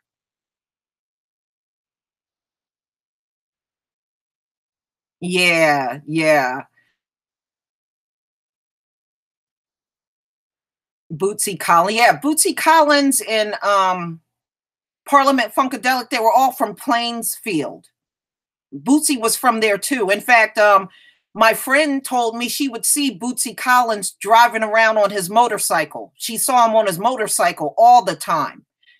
But of course, when I was up there, I didn't get a glimpse of him. I didn't see him. But she told me, you know, she lived in Scotch Plains. She saw him all the time riding around on his motorcycle. And there was another woman that was from New Jersey. What was that song? Do y'all remember the song Heartbeat? Heartbeat, you make me feel so weak. Do y'all remember that? She was from New Jersey. What was her name? Oh my God. I can't remember, but y'all, some of y'all might remember that song, but she was also from New Jersey.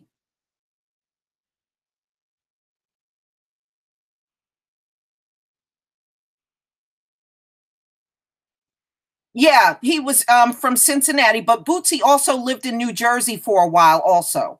He also lived in New Jersey. In fact, him and Parliament were from the same town up in Plainsfield. But yeah, you know, back then a lot of groups came out of Ohio. You know, the OJs, they came out of Ohio. A lot of groups, a lot of people came out of Ohio. A lot of talent came from there.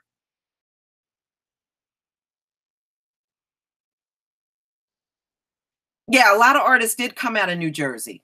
Mm-hmm. A lot of them came out of Philly too. Tana Gardner, that is her name. Thank you, your radical home sister queen. Thank you. Yeah, she was from New Jersey. In fact, the friend I went to the college with, she knew her family. She knew her family. Mm-hmm.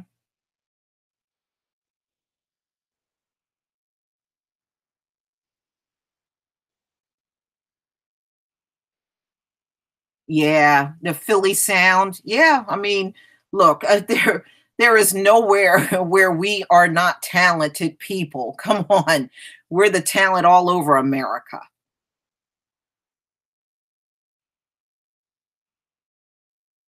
Yeah, I remember Zapp and Roger. I think Roger died of cancer.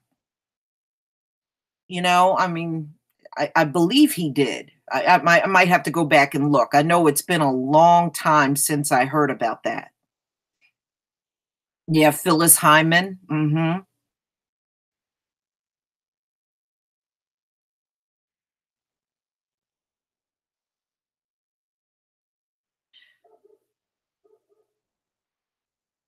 Well, Lauryn Hill was smart. I'm glad she just learned how to be herself.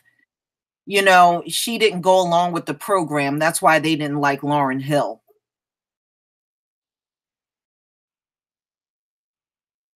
Roger was killed. Okay. Okay, Christopher. I know he had died. You know, I know he had died. The last time I saw Roger was on Sinbad. Remember Sinbad used to have those specials in the islands? That was the last time I saw Roger. He was killed by his brother. Okay. All right. Thank you, Lord Maul. And thank you, everybody, for getting me up to speed. And Christopher Clipper, thank you. Thank you. Gladys Knight actually still sounds amazing. I heard her about 2 years ago. She didn't lose her voice at all. Gladys sounds amazing.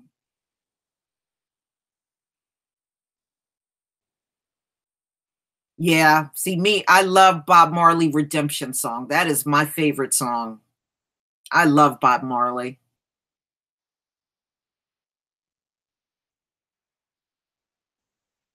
She went to high school with Redmond. The Isley Brothers, yes, I remember them. Sinbad, yeah. You know, he was another one that was real big in the Bill Cosby shows, you know?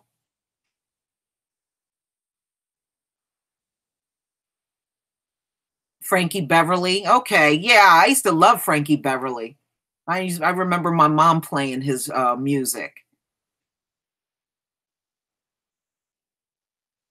Yeah, Gladys is in her 80s, and she was on some show like I think like 2 years ago, and they had her singing, and she just sounded absolutely amazing. I was like, oh my God, this woman hasn't lost anything. She's still got her voice.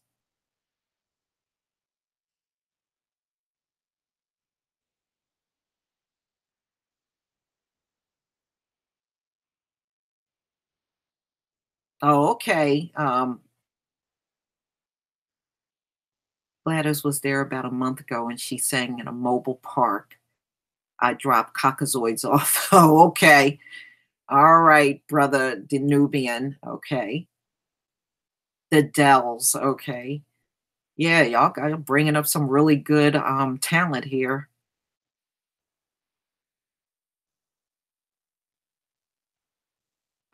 Ain't that something? I can't believe how those women look amazing. Gladys and Patti LaBelle. Oh yeah, they look amazing.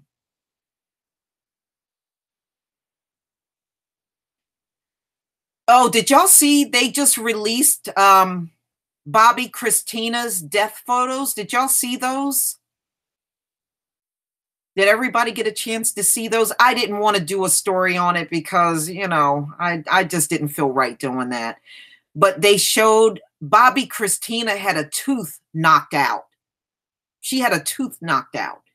That's why Bobby was so pissed off at Nick Gordon, because he said he did something to her. Her tooth was gone. She had a front tooth that was missing. But yeah, they just released her deathbed photos, and they got close-up shots of her mouth because Bobby wanted everybody to see that she had a tooth missing. Her tooth got knocked out. And he knows that Nick Gordon did it. He said he did it. Yeah. But no, I didn't do a story on there, but they just did that recently.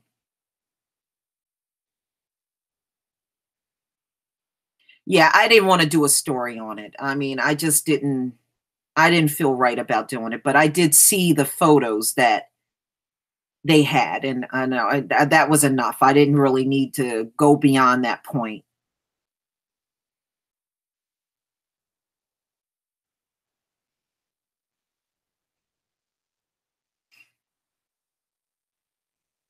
Yeah. You know, I mean, sometimes that's what you got to do, Kathy. Kathy, you got to get away from people that are abusive.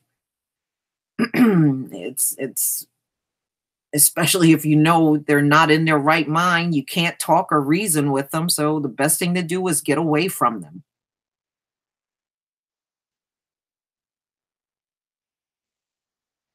Well, you know what? I'm surprised he's still walking around. And you know, he's with another girlfriend that apparently he's putting his hands on her too. So he apparently just got a problem. He got some serious anger issues that he's working with.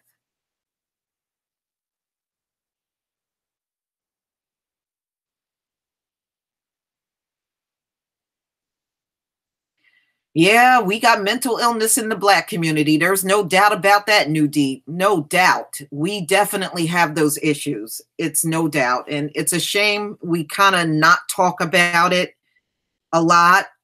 You know, I see, you know, True Royal did a video on Stefan's brother, and, you know, showing his mental illness. And that's really a reckless thing. And I don't know. I got mixed feelings about that. I know people are chalking it up to mental illness, and I do believe it is, but I also believe it's some serious issues with him not being very well disciplined. Didn't get a lot of good disciplining. And that is a very dangerous thing for a Black male in this society. For you to be acting out, they're going to notice that, and they're going to think you are a threat. And being that he flashed all that money around, they're going to set that bail to the point where they're going to wipe him out financially. And see, he was stupid for doing that. That's why they set the bail where they did. They saw all that money, y'all. They saw it. And after seeing all of that money, they're wiping his ass out. He was stupid for doing that. He was really stupid.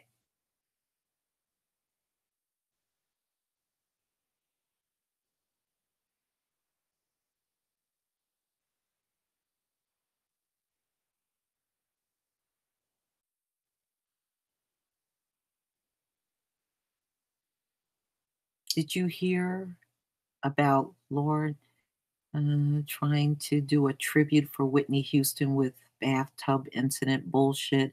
No, just leave it alone. It's too many other things you can sing about. You don't have to sing about somebody that's dead.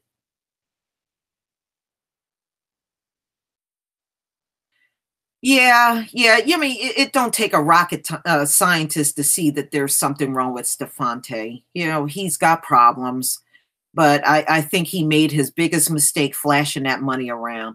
Now he's going to have to pay so many legal bills now. It's going to wipe every dime of that money out, and those white folks are going to see to it.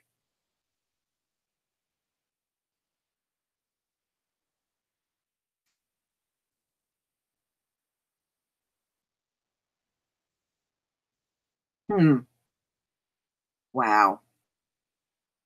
Yeah, well, it's his own fault. You know, it sure didn't take that karma to catch up to him. He was flashing that money around, what, about a week ago? And a week later, he got arrested. That karma didn't take a long time at all.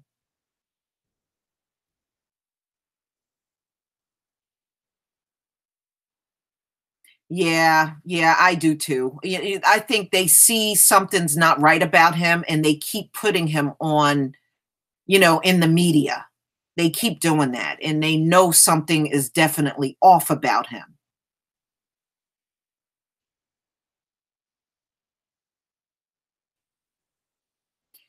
He apparently, Astarte Jones, was calling the police, and it was for no apparent reason, and he was acting really erratic when they showed up, and they finally got him and took him in. And there is, you know, when I read the last time, it could have changed. There was no set bail. So they are keeping him in there as long as possible.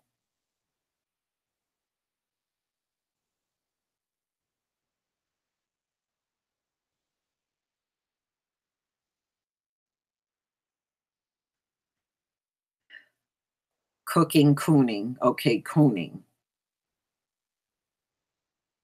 Yeah, you know, first of all, what is he doing on the phone calling 911? I mean, seriously, you know, he's not all there. You know what you know what a call to the police can do to a Black man these days? You can end up dead. Okay? That is not the thing you want to do, especially when there's nothing wrong. Yeah, they're saying he had a nervous breakdown. I did hear that. You know, I can't put my finger on it, Astarte Jones, But personally, I think he acted like this all the time. You know, his grandmother is not going to tell you, you know, she's doing what grandmothers do, and that's protect their grandchildren. But to be honest with you, I think this is just his behavior. I really do. I think this is just his behavior. Now, he could have more things going on. You know, you certainly can't rule other things out.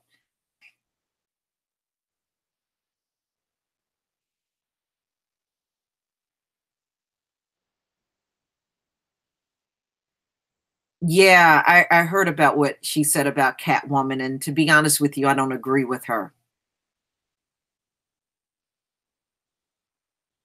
Yeah, it would have been more of a Blade. I agree with you, J Dog. I think Blade would have been more of a movie that paved the way for Black Panther, but not Catwoman. Catwoman really wasn't all that great.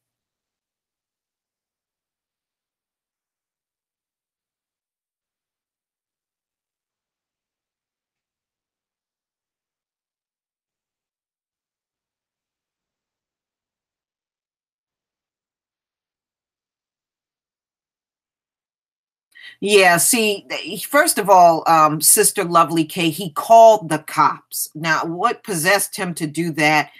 And then he's talking to them through the window and all that madness. You know, he just really made the situation really bad for himself. And he's out of control. He's really seriously out of control. But I tell you what, in prison, he gonna get his butt in control. You can best believe that.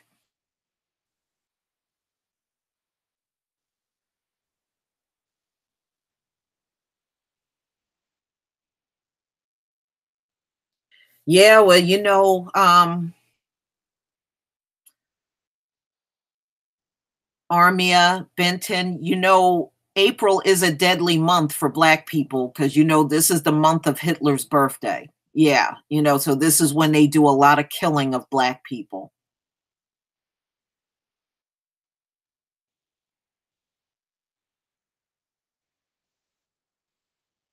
Yeah, that's probably true.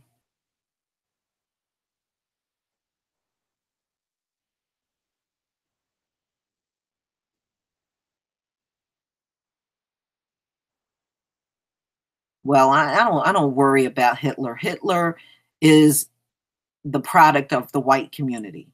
Okay, the white community produced Hitler. He didn't come from us. That's why I used to laugh back during Obama's time when they used to try to use the Nazi terminology on Black people. We ain't no damn Nazi. We don't have nothing to do with no damn Nazi Germany or killing anybody in Nazi Germany. There is no way that's attached to Black people, man. Get out of here.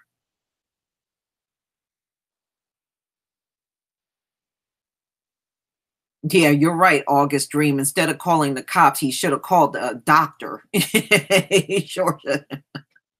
Yeah, he sure should have. He's got problems, hopefully his family will help get him through it. I don't know what they're going to do. They're already grieving for one grandchild, and now he's getting in all kinds of legal problems and getting locked up. That's probably the last thing his grandmother needs. I'm surprised that woman don't have a heart attack dealing with those boys. I'm surprised she didn't have a heart attack.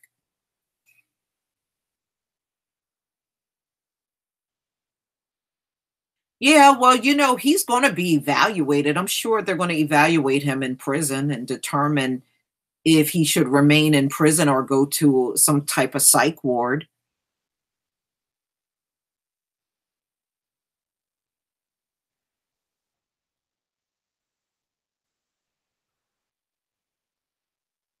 Yeah, they do. I noticed that too. Sister Lovely K, the family really do enable him, and probably did the same thing with Stefan that you see happening with Stefante. And there's all kinds of things about Stefan and his girlfriend. Come to find out, Stefan, not only was he trash talking Black women, all over social media. Apparently he was beating on his girlfriend. And that's why he was living at his grandma's house, because he was having domestic fights with his Asian girlfriend.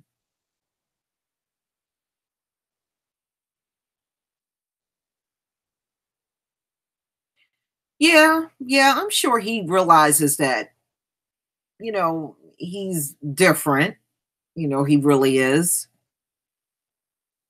Yeah, they I don't think they could ever control him, and I don't think they could control Stefante either. I think it was just, like I said, they probably did not get a lot of disciplining growing up, and that's why you're looking at the end result of it now, which is, like I said, is a dangerous thing in a white supremacist world for Black guys to be that way. He's going to always be drawing attention to himself, which means he's going to eventually draw the wrong attention to himself and end up dead.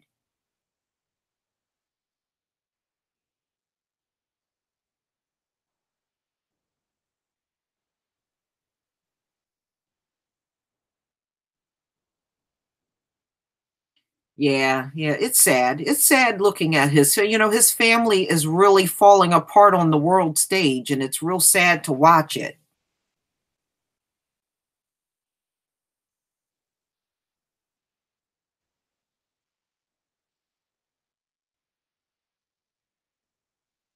Yeah.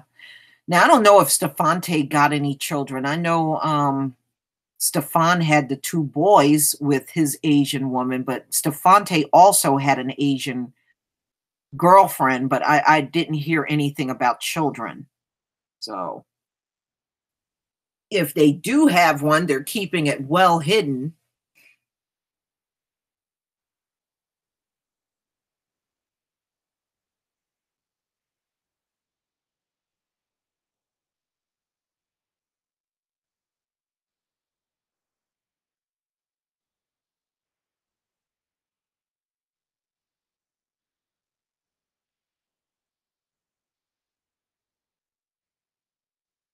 Black men need to go to war with white supremacist government. Well, first of all, where do you start? The government is huge. So where do you start with the government? That's pretty much a broad statement. What I listen to you guys, I hear it is Black females saying Black men need to go to war against white supremacist government. Senji. Well, I do believe we need to do something, but I don't know what you mean when you say go to war. The government is pretty big in this country. So I think if we are going to do something, we choose whatever our targets are going to be. It's just similar to what we've done with Papa John and H&M. When they came out and did stuff that we didn't like, we took our dollar away from them. And now they're all struggling to stay in business. And that's what you do. Unfortunately, America is built on their petrodollar. That's the only thing that drives and motivates these damn people is money. That's the only thing that motivates them.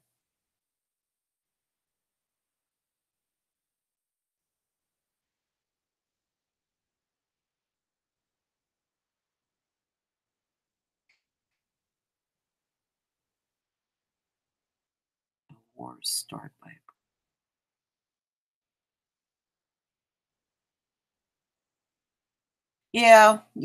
we got to unite. That's the one thing we have to do. We have to unite. Stop aiding and abetting white supremacy. Well, I don't believe we do. I believe the coons do, yes. But as a whole, we don't. But, that was the one thing she said about the Hebrews that I don't agree with. She said we're aiding and abetting white supremacy. I don't agree with that. There may be some that do, but definitely we're not all doing it. Look, I'm a Hebrew and I don't aid and abet no damn white supremacy, nor will I ever. So, I don't agree with that 100%, but the bottom line is we're all in this white supremacist system. We're all living through this nightmare together. And really, the only thing that could bring it to a halt is us. And we can't do it unless we unite. You're not going to win this thing as individuals. And as far as Black men fighting the government, no, we should all be doing that. If whatever fight the Black man is in, the Black woman got to be right there with them to have that fight as well.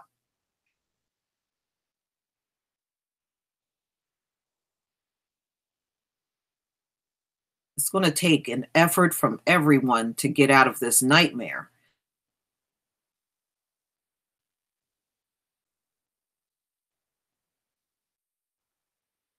Yeah, coons and swirlers. Yeah, they're going to always be doing that.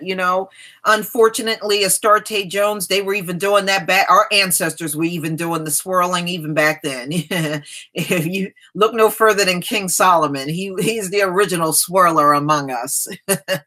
So, we had swirling going on even then. He even had Edomite wives. So that tells you right there, King Solomon was a swirler.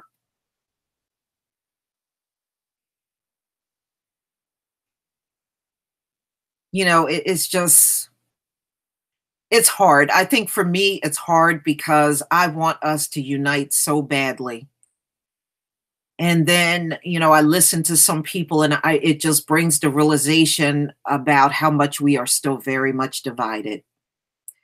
We are divided on things that we should be able to look past and just unite, but we just can't seem to do it. And it's really sad.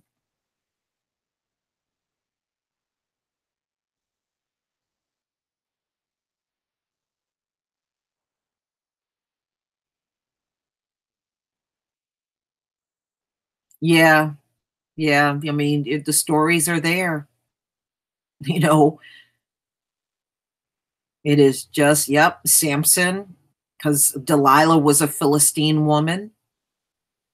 You heard the stories about our men being with Egyptian women and Canaanite women, and we just did it all. Still doing it. So if you want to know what sins the Hebrews got punished for, don't look any further than what you see today. A lot of the swirling and people just going on in their daily business and not acknowledging the Most High. A lot of the things you see today.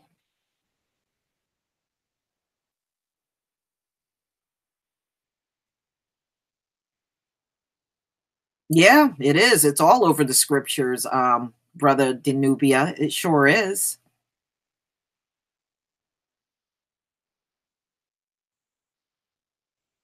Well, actually, Cave Beckies are not fair. They ripped off Fair, by the way. Fair was described as Sarah, and it was because she was beautiful. At those times, she was the most beautiful Hebrew woman back then. And she was described as fair. And what these Edomites did was take that term and put it on themselves. But they are not fair. They are pale.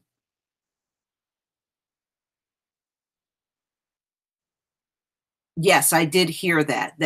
China's going to try to derail the petrodollar. And they can do it because, see, that petro yuan is backed by gold. The petrodollar is monopoly money. It's not backed by anything. See, gold is the way to go. That's why you keep hearing about gold over and over and over. Even with Gaddafi, he was trying to come up with a gold currency for Africa. And see, they got so much of it in Africa, it's nothing for them to do it there. Everybody's got gold currency. So much gold in Africa.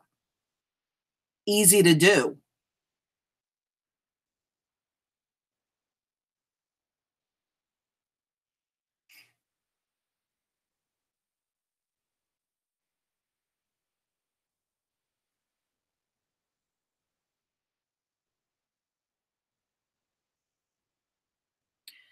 Yeah, our people, some will wake up, the handy fan with, some will wake up, but others are just not. You know, that's why it's said that we're going to be shocked at who makes it and who don't. Some of these people that you think are a shoo-in and they're going to make it into the kingdom won't make it at all. They won't make it at all. And some that you least expect, they'll make it. So we don't know yet, but we are at that time where it's going to be the wheat from the tares. We're in those times right now.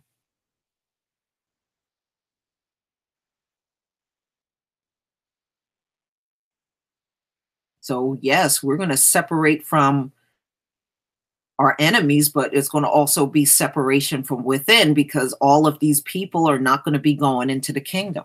All of them can't go. And they're going to have to be put to death. Because remember, after this captivity, we are not going to be slaves anymore. So if we're not going to be slaves anymore, that means all of our own people that don't make it have to be put to death, because Most High said they can't go back into captivity. So what's left? Death. They're going to have to die. This is our last captivity. There will be no more captivities after this one.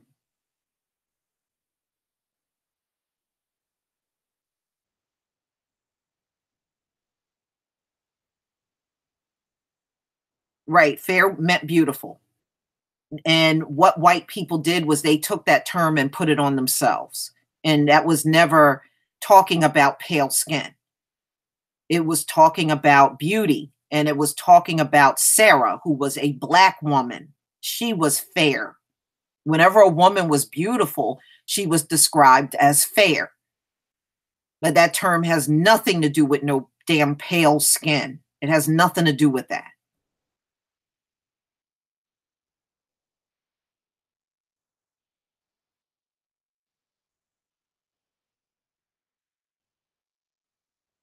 You know, that's why you got so many of these white women walking around talking about, I'm the standard of beauty. No, you're not.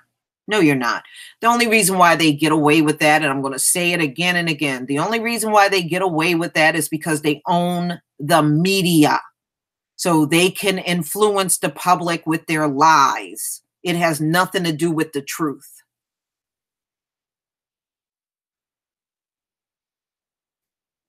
If we owned the media, we would be able to do the same exact thing. It has nothing to do with no damn truth. The ones that believe it, those are the ones that were weak in the first place. You know, what do you expect?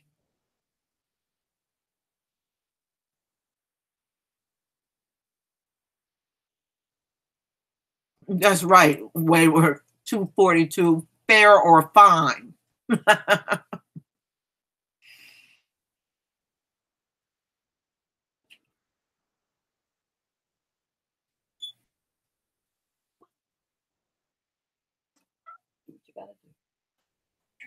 You're not. Why did they get plastic surgery? Insecurity. Insecurity. That's why they get it.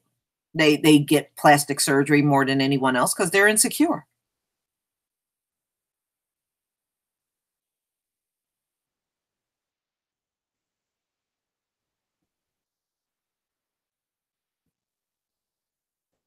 And they're always going to get the most plastic surgery. That's just the way it is. They're insecure, very insecure people.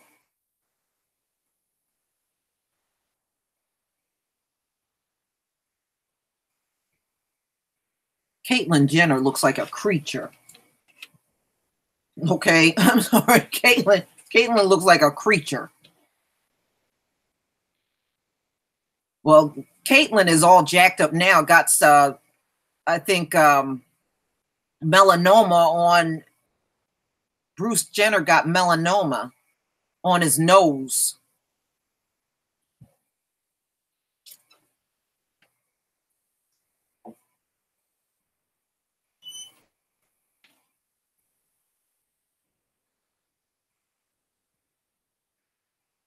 Well, you see what they look like when they get too much plastic surgery on their face. They don't even look human anymore. Well, they never look human, but they really start looking like an animal. Yeah, yeah. You know what, Kathy? Kathy, I noticed that when I was young. I went to school with somebody from Nigeria, and all they did was agree with white people on everything. I kind of saw it back then.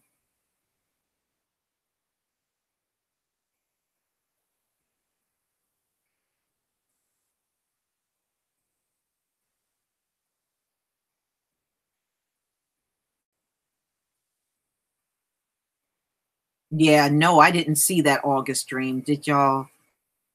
That hideous devil Bruce Jenner holding hands with a Get Out coon. No, I didn't see that. Ugh, I don't want to see it.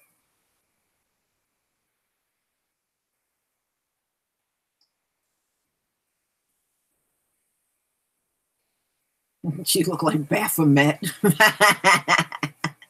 No, crazy. You know, I mean, hey,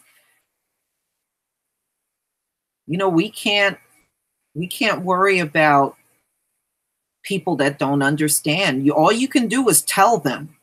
You know, if a person don't get it, then, you know, either in time they will get it, or maybe they won't get it at all. You know, we got to also come to the realization the Most High don't want all these people. Remember, he only wants a set apart people. He's not looking for the whole crowd.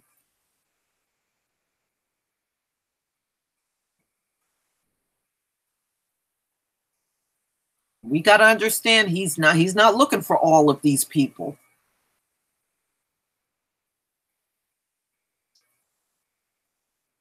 Yeah, well, I don't know what they're getting the surgery for, Nicole. That's kind of stupid.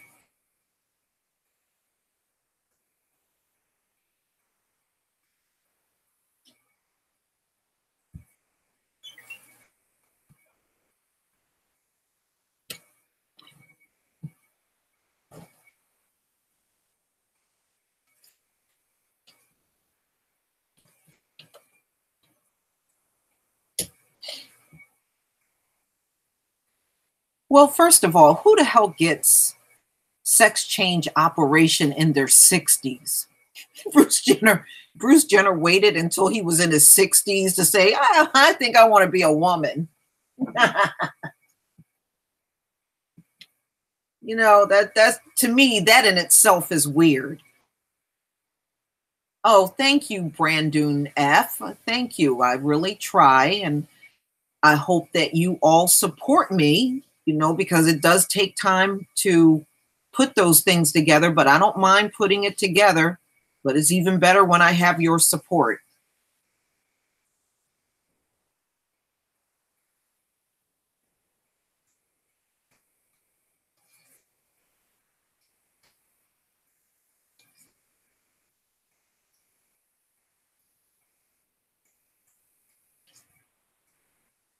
Well, here's the reason why. I see. I want to ask a question.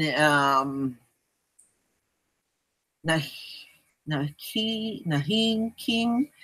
I want to ask a question. If the Edomites were members from Esau, why can't they also be descendants of Abraham and your brothers as well, since Esau are Jacob's brother? Okay, you're right. They were brothers and still are.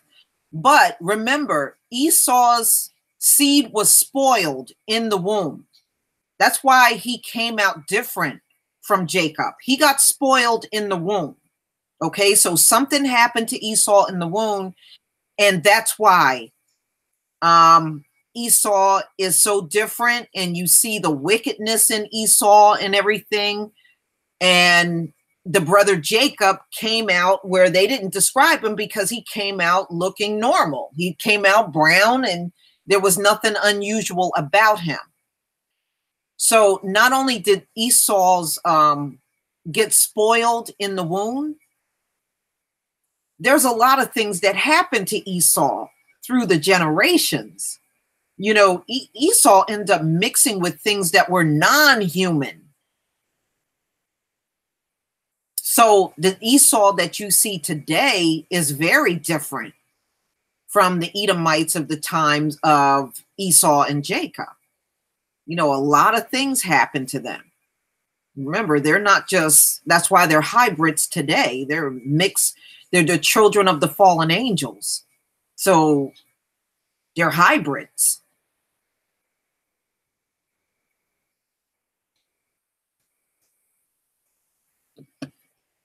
You know, we're still brothers, but we're totally different. Yeah, his seed was bad, and we're totally different nations. That's why they told Rebecca, you have two different nations in thy womb. The younger will be stronger than the older. The older will serve the younger.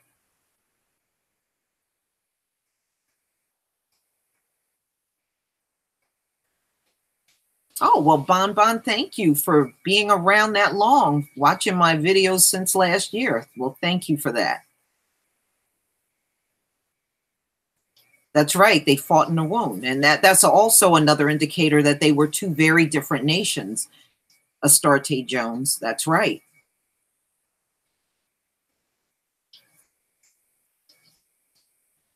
Yes, they are. I agree with that. Full lips are beautiful. The Black Lady of Chaos and Havoc. You're right about that.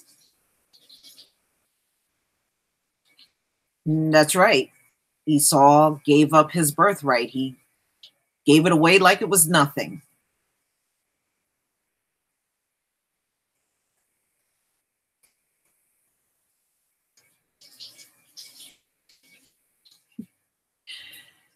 Yeah. That's why I don't understand about Black women that are with white men. How the hell can you kiss on something with no goddamn lips? Man, get the hell out of here already. How the hell you gonna kiss something with no damn lips? Hail to the gnaw.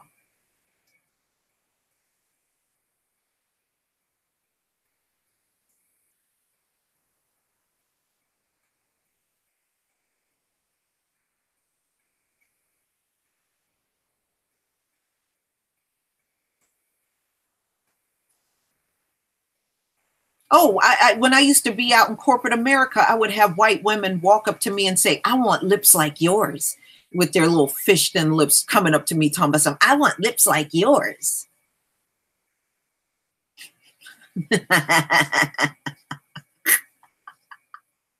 No. Kathy? Oh, Kathy is a down sister.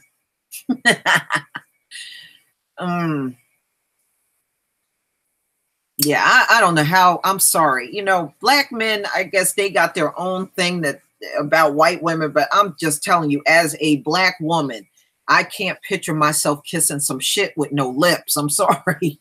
You know, and white men do not have no lips worth nothing. I just can't see it.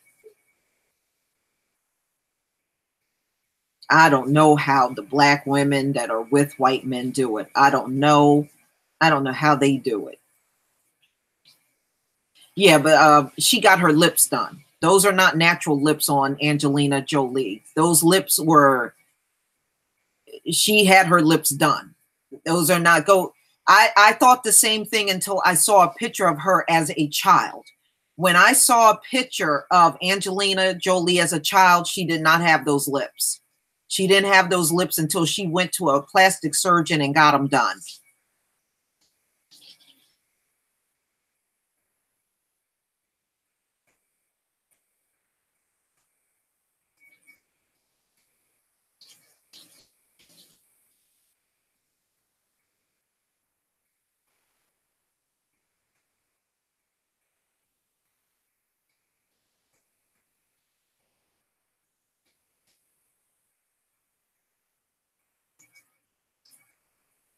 Yeah, I don't understand it, King Stan. I seriously don't. I can't relate to it at all. How long did I work at Big Pharma? I worked for Bristol Myers Squibb from 1996 until 2004. And then I left. Because, you know, it was a distance. I lived in Burlington County and I was driving all the way up to Princeton every day. And that was like an hour drive back and forth to work, and I kind of got tired of it after a while, and I got a job a little closer to home. But yeah, I worked for a pharmaceutical company all that time. In fact, most of my friends did. It wasn't just me. It was like several of my friends. We were all working for big pharma back then. And those jobs were paying very well on top of that. They were paying very well. That's one thing about big pharma. Big pharma was not stingy as far as jobs and those, you know, the way they paid for those positions.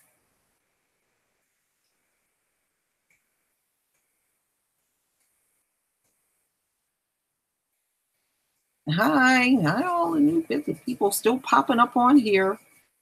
Hi, H3478H6024. What are those codes? I see you. I see you, sister.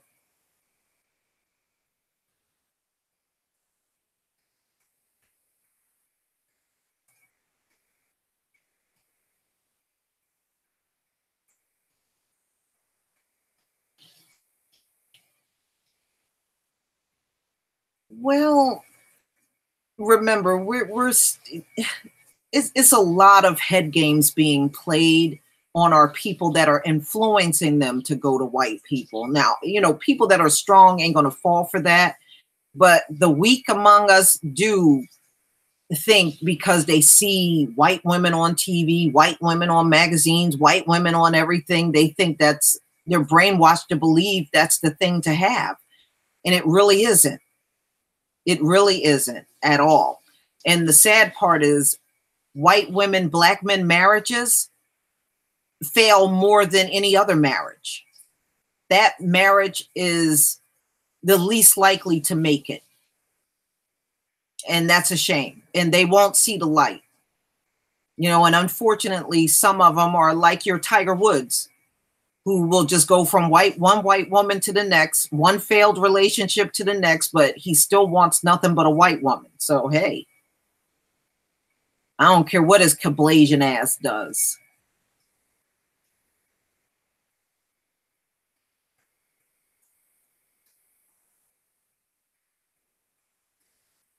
You know, and all I can say is the ones that are going for them, you just see the biggest mental slaves among us. That's, you know, the swirlers are the biggest mental slaves among us.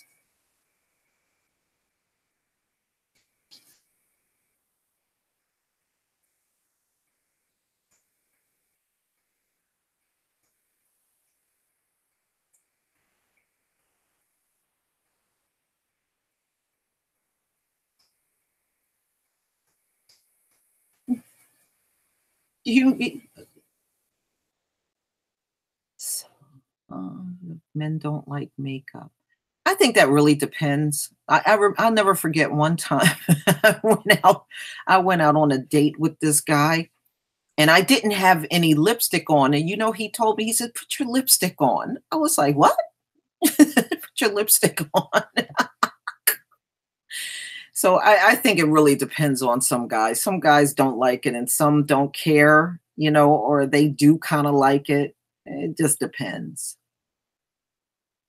Well, all the men that are drag queens, they certainly love makeup. They love makeup and wigs more than we do. So it's not all of them.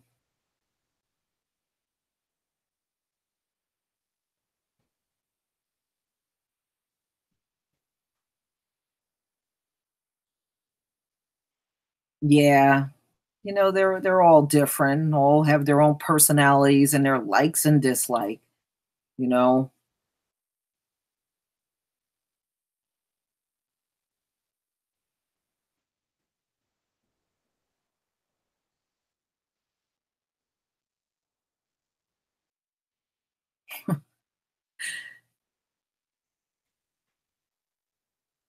Okay.